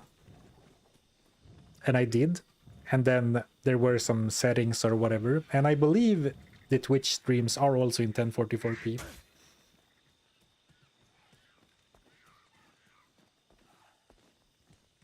Okay, a brisk jog back to the dungeon.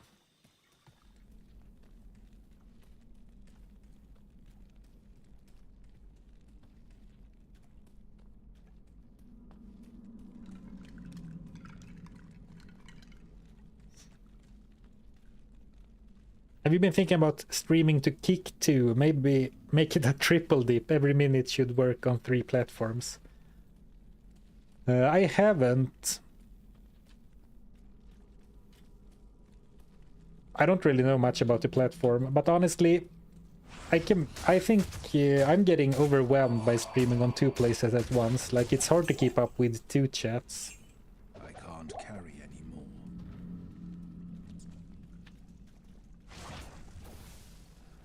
Could stream to Facebook too, I guess.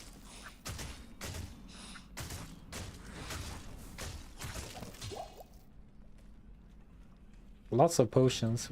Ooh. I mean, there is an argument to be made that you should be on as many platforms as possible. But at least in my opinion, I mean, even if you do things like simultaneously, like multi-stream, he still adds a little bit of stuff to manage and stuff, and I mean, I get so overwhelmed by everything you should quote unquote you should do.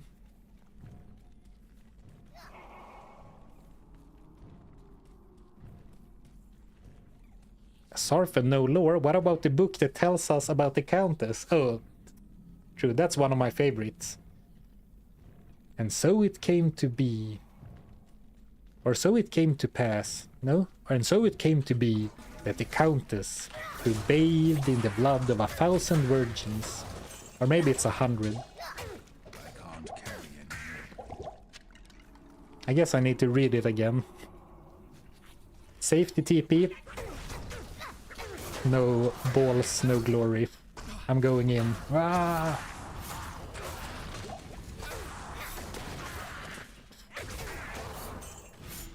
I'll safety TP the next time we encounter dolls.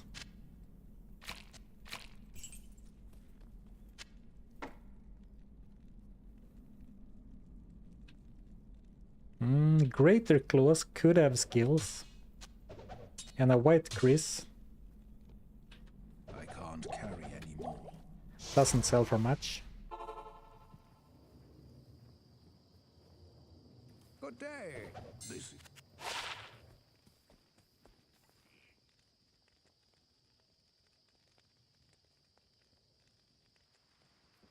I've seen people stream to Twitch, YouTube, Twitter, Kick, Rumble all at once. I mean, in a way, especially at least with streaming, like posting stuff on every platform is too much work for me. But in a way, streaming on every platform you can makes sense in theory. Like, I don't think I will do it, but it makes sense because I'm only producing one stream, even though it goes to YouTube and Twitch, right? It's just about setting it up and, you know, reading some comments, and one could argue that I'm not the most responsive or interactive streamer.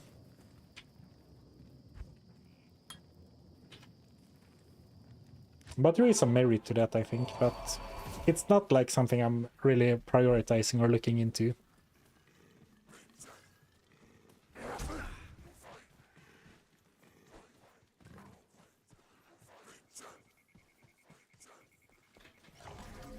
How are we doing on time? 20 minutes to 4.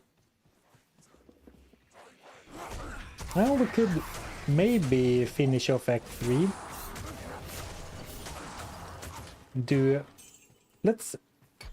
Let's try to beat Mephisto, and then we can do one big gamble to round out the stream.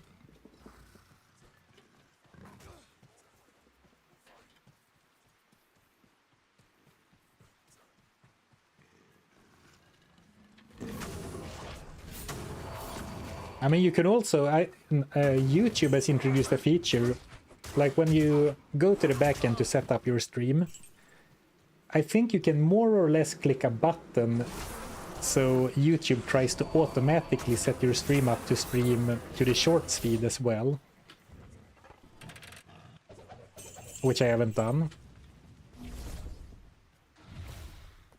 But in that case, to me, it seems weird, like live streams are like the opposite of shorts. Because shorts are like super short, obviously, condensed content, like a quick snack. Whereas a live stream is like a really long commitment with slow pacing and, you know, the full raw experience, right? So it feels a bit strange to me that they are even inserting live streams into the shorts feed.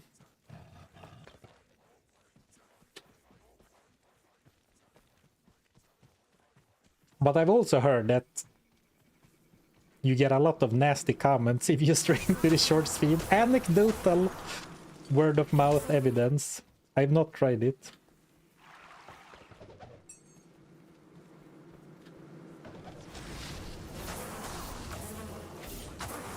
I can't resist a juicy elite pack, but if we are going to finish off the entire act before 4, which is 20 minutes, I need to start skipping some enemies. Maybe even some side quests. But 5 stats? Can I say no to 5 vitality?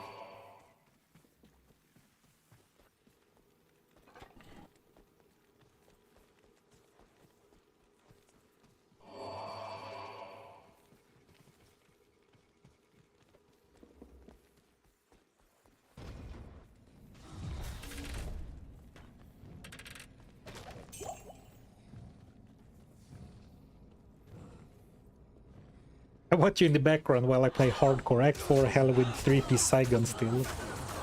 Feels awkward, man. You get me though. Do you ever get scared when I die in the game and you hear the death noise?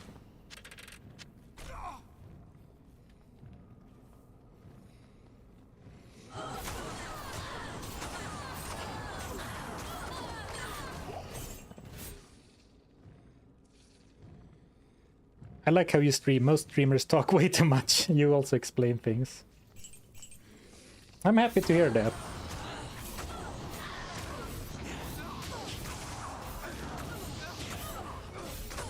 I like to think that, you know, and I think this is the case for a lot of Diablo streams, that it's a pretty relaxed vibe and not, you know, artificially inflated hype. Maybe it's more of a what kind of audience you have actually. Like if I was streaming Fortnite to teenagers, maybe I would have to adapt.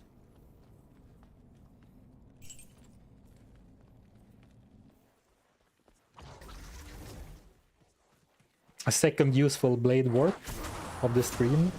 Maybe not quite, but I keep forgetting about it.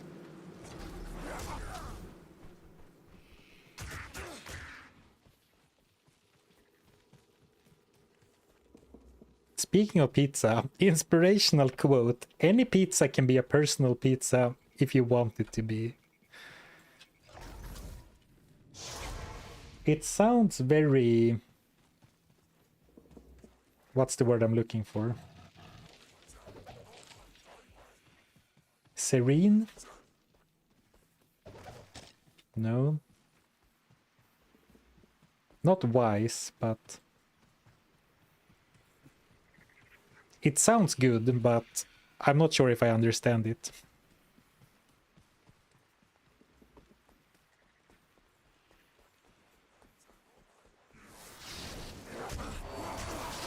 I don't have a Discord and I don't plan to have one. Similarly to why I'm not on a bunch of other platforms, it adds other stuff to do. And you know, I really should be posting videos more often. So I don't think it would be a good idea for me to add other stuff. In a similar vein, any distance is walking distance if you aren't a little bitch about it. I like it. A little passive aggressive, but I like it.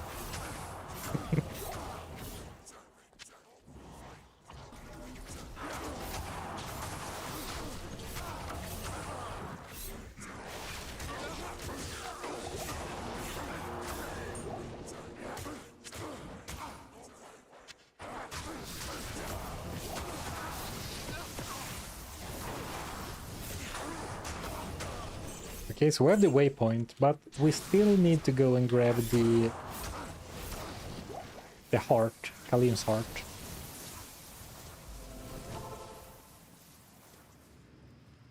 How's the gear coming along?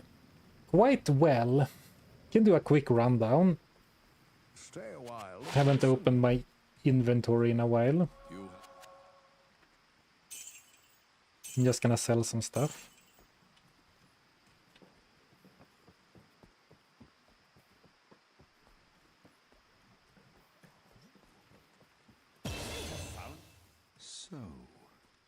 Sam Essen discovered a way to possess the body of a demon. Interesting. The Discord is really a shame. I made a few shit posting memes and have nowhere to post them. Oh. Greetings.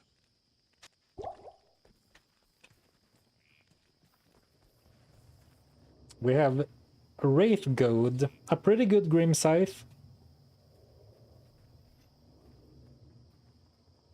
A random circlet, +1 druid skills does nothing for me, obviously. So this is basically 50 attack rating, a little bit of damage, and poison length reduction.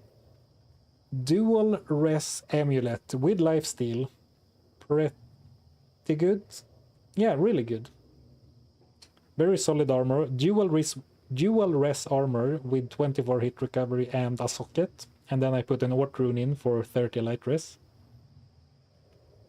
Attack speed and fire res gloves. Good, but not great. 18 lightning res ring, not very good, but I mean, res is always nice. Pretty mediocre belt, a little bit of res, some attack rating. Attack rating ring, and I actually quite like this. It, after all the bonuses, it adds a lot of attack rating. And great boots. Run speed, dual res, gold find and magic find. Very sick boots. And now we're going to the sewers.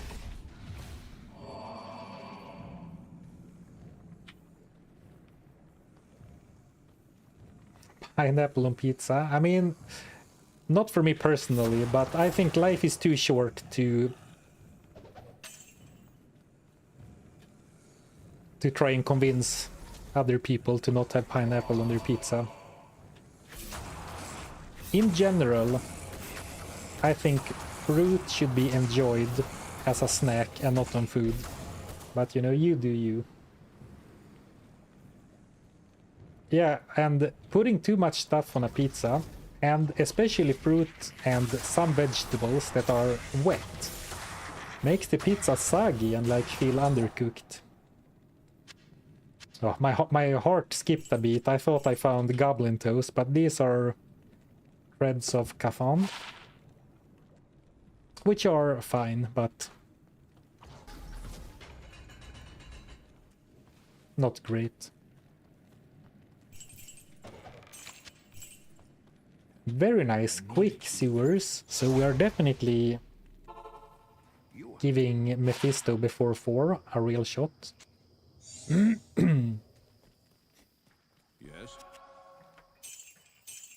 Do you know any Swedes who use banana on pizza? I heard it was common over there. I don't think I know anyone who's like go-to pizza is a banana pizza, but I've seen people eat banana. Like banana, pineapple, peanuts, maybe some ham, and some curry seasoning. Swedish pizza can be a bit weird sometimes. But I'm not here to argue, because I'm not a spokesperson for Swedish maximalist pizza. I like a simple pizza. Give me a margherita. Or something simple. Like 2 or 3 toppings, max. And that includes the cheese.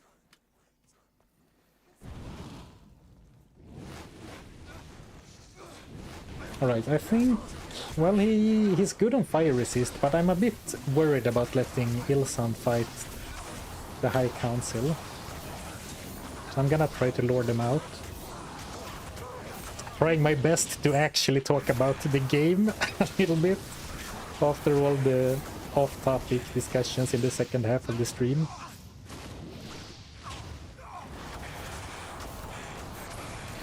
But I should also clear out this area first. I went straight to the waypoint, and I need some space to run around if I should lead the council members out of the temple.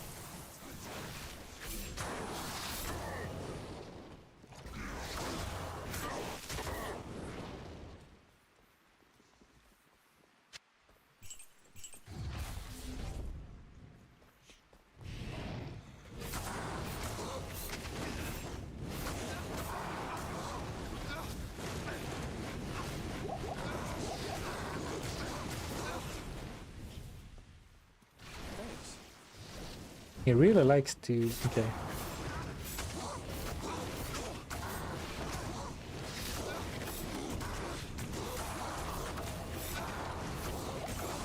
Alright, now we should be fine.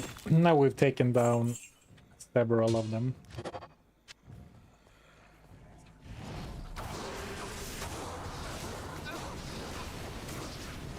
Maybe a bit overconfident, leaping in to the cursed one. Trying to save Ilsan.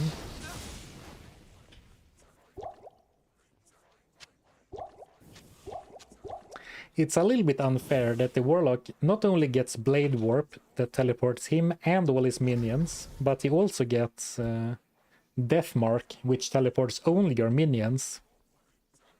Whereas some characters barely have any, or don't have any mobility skills.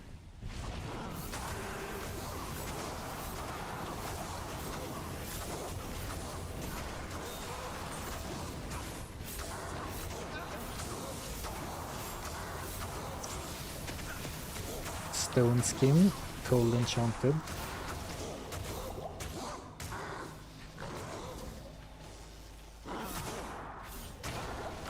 Open wide the moor, and I step inside.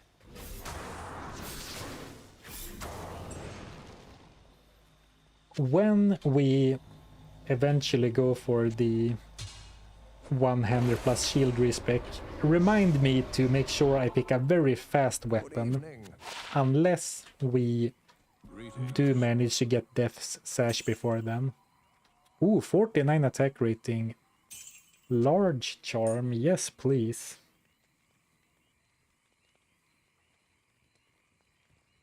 That I will carry around with me any day.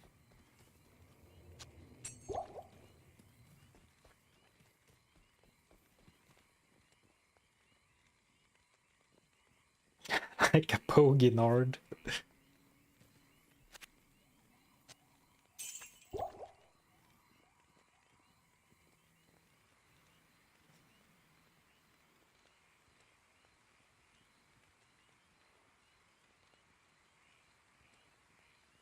Deathmark is still cheating. You can warp your demons into unexplored territory. Oh, that's true. I didn't consider that, but yeah, that's really powerful. Teleporting your minions ahead of you while you stay behind. Maybe it should require a target. What was your job before YouTube? I worked as an engineer. A mechanical engineer, to be precise. Now we're talking about which pizza would be the favorite, or like the different act bosses' favorite pizza. Grand Charm at Travincal. Thank you, Mad Max. I'm too greedy for a 18 life Grand Charm.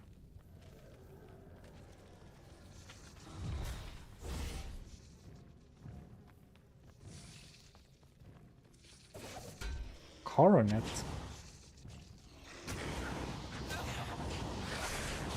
Okay, now I'm gonna try to skip all monsters because it's 5 minutes to 4.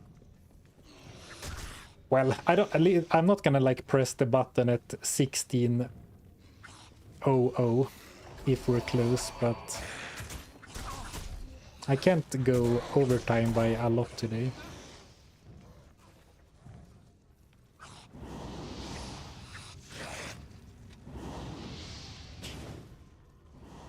Maybe this way? Oh yeah.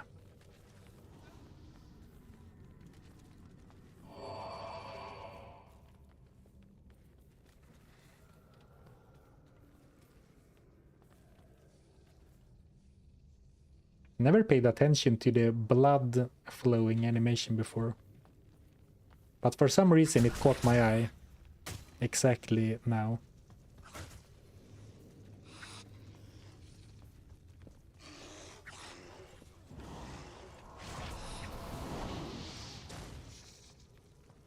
Man, the dolls are not letting me juke them.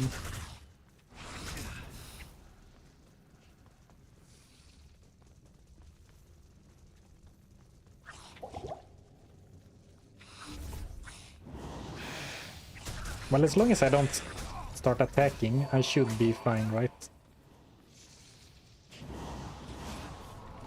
But Cleave is a really dangerous spell to use around dolls, as we saw before.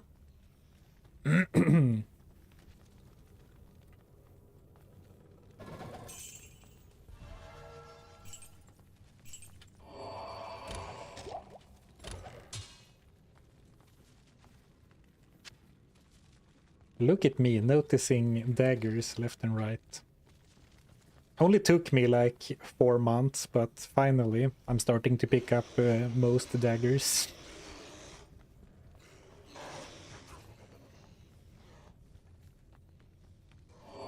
What a strange map. Well, I guess in Nightmare in Hell, the Durance of Fate is often a very winding path, or a wind area with winding paths all over the place.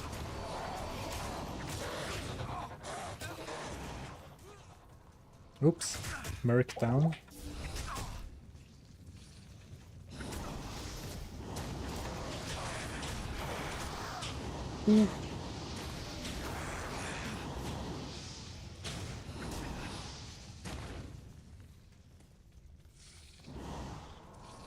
Considering that this is with lowered player setting, like I played through most of the game on players 3, but now we're on players 1. And the game feels harder than ever. It might be time to start thinking about alternate skill builds for next time. I figured we could wait with that until Hell. And of course we still can.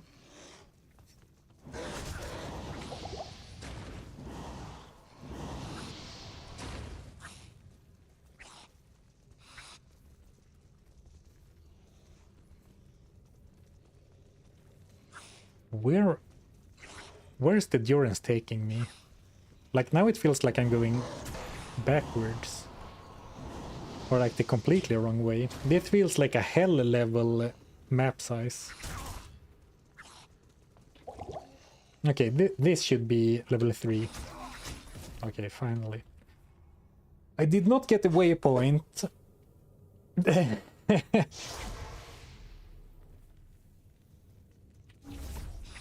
And for some reason, it feels like I should grab it. But where can it be? I didn't explore fully down here.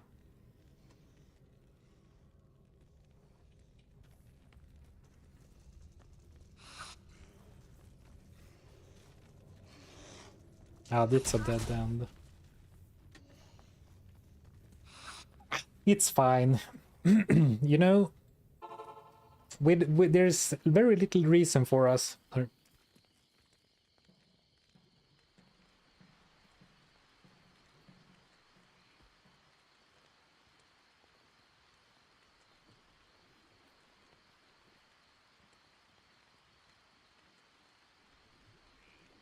Oh, sorry. There's very little reason for us to farm Mephisto, right?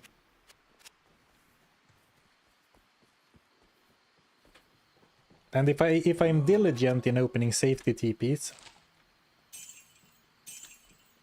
I should be able to make it through even with some untimely deaths. So I think we can skip the waypoint. And just go for the kill.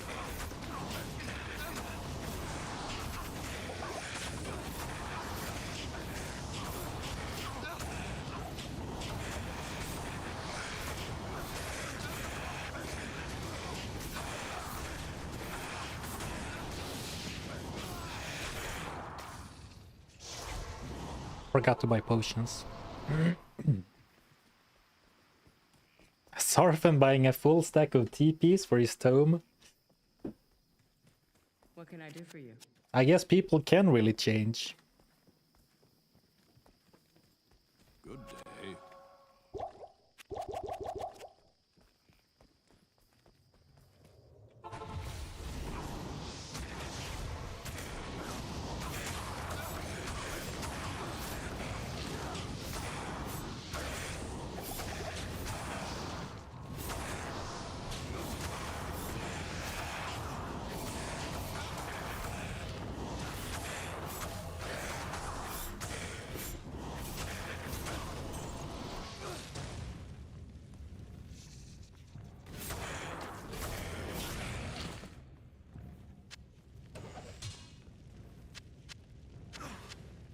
Well, I've been talking about this like, let's simply wrap up the act. But here I am, struggling to even kill his bouncers. Okay, Bram Spark Fist went fine though. It was more that cursed pack of vampires.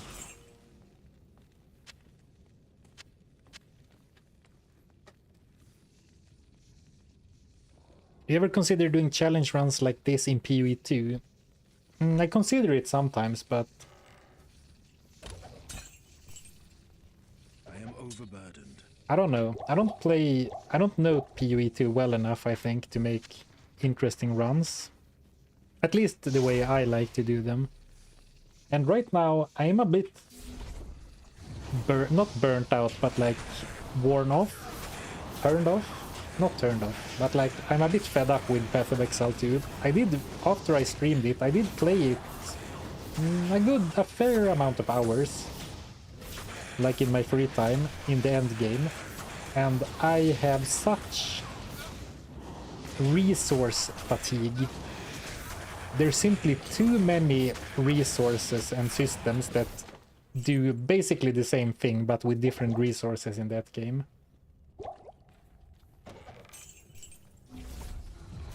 So like, right now I don't have much urge to play it, actually.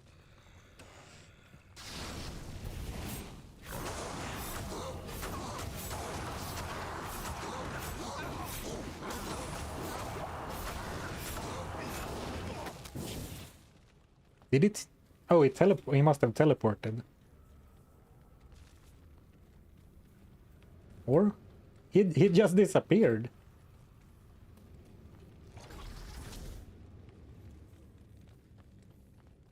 Where did he go?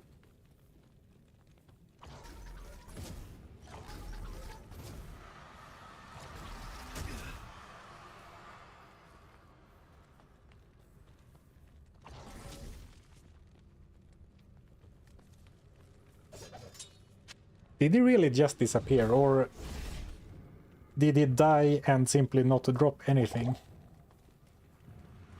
It feels like he just vanished. Like started a teleporting animation and then simply disappeared.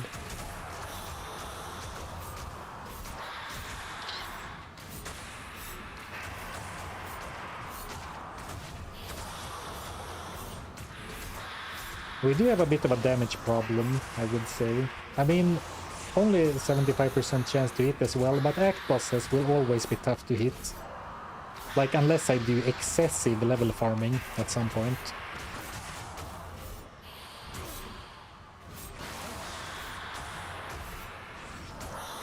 I mean, I must have killed him, but it looked to me like he was teleporting. And it feels like we didn't get a death animation.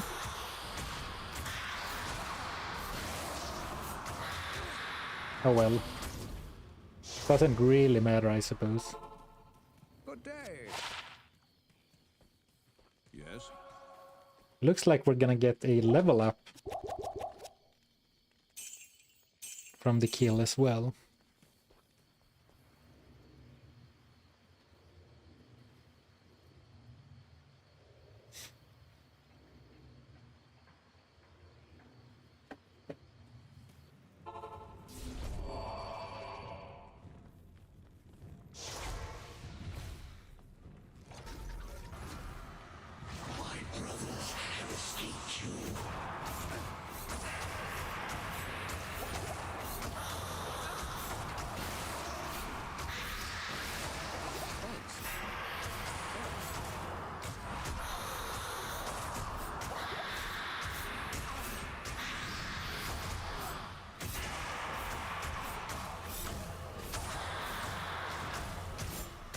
Okay, this is fine.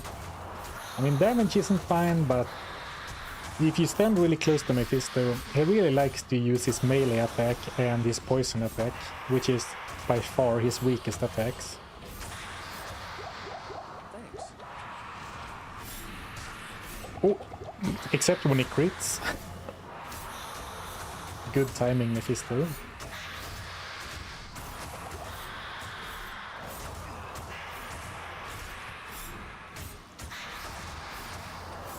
And it's so easy to manipulate which target Mephisto attacks when you have a weapon with such great range as the Grim Scythe.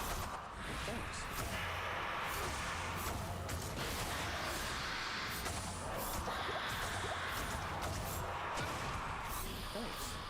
And here we go.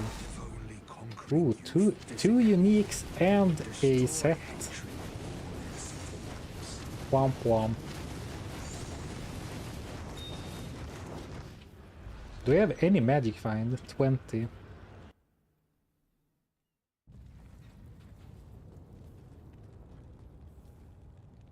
Hello. The top is good. Alright, we beat Act 3. Okay, sorry, hold on 1 minute.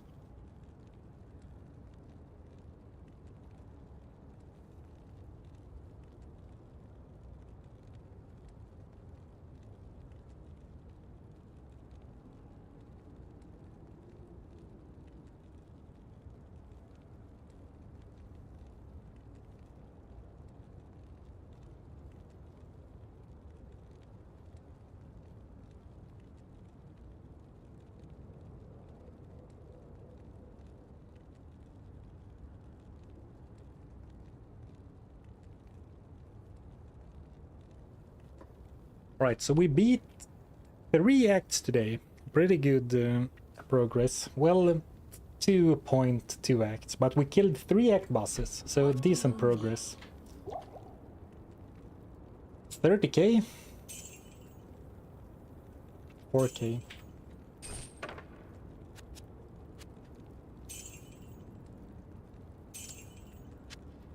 Though I really need to leave, but I did promise some gambling. And let's go for gloves this time. Go for that elusive crushing blow glove. 29 poison. I saw the dual res and half restoration, but then it's poison. And while I gamble, you know, thanks for watching today. Thank you for all the support. And I hope you have a nice rest of your Friday. Ooh, 20 attack speed. Actually, probably can't afford to use only attack speed on the gloves.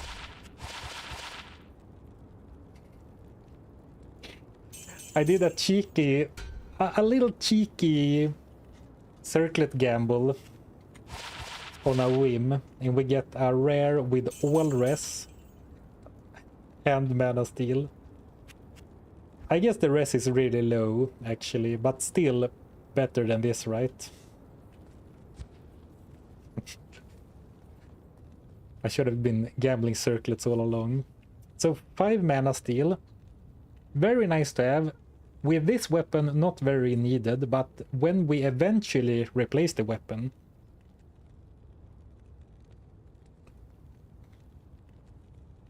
it could be nice. 8 to all resistances isn't a lot, but it is a total of like 32 resistances if you want to see it like that, or how to say. And then it's kind of nice. And as I said, this isn't very good, so I think this is an upgrade.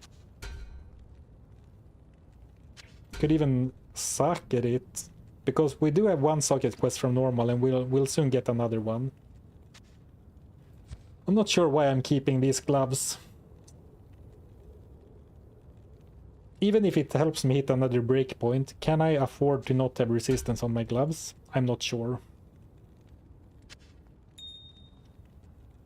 I guess I did gamble a circlet, but that gold went poof. Alright. So... good progress, no gear progress. Well, actually, let's say that we end up wearing this. So, 1 new item. So I'm glad we gambled at the end, after all.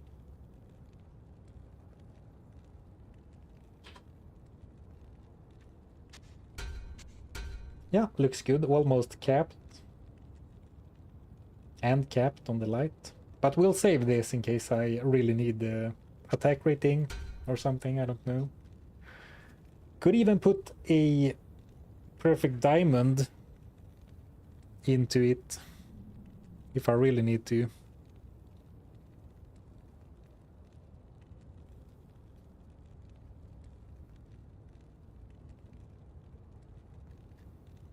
Alright, anyway, thanks for watching.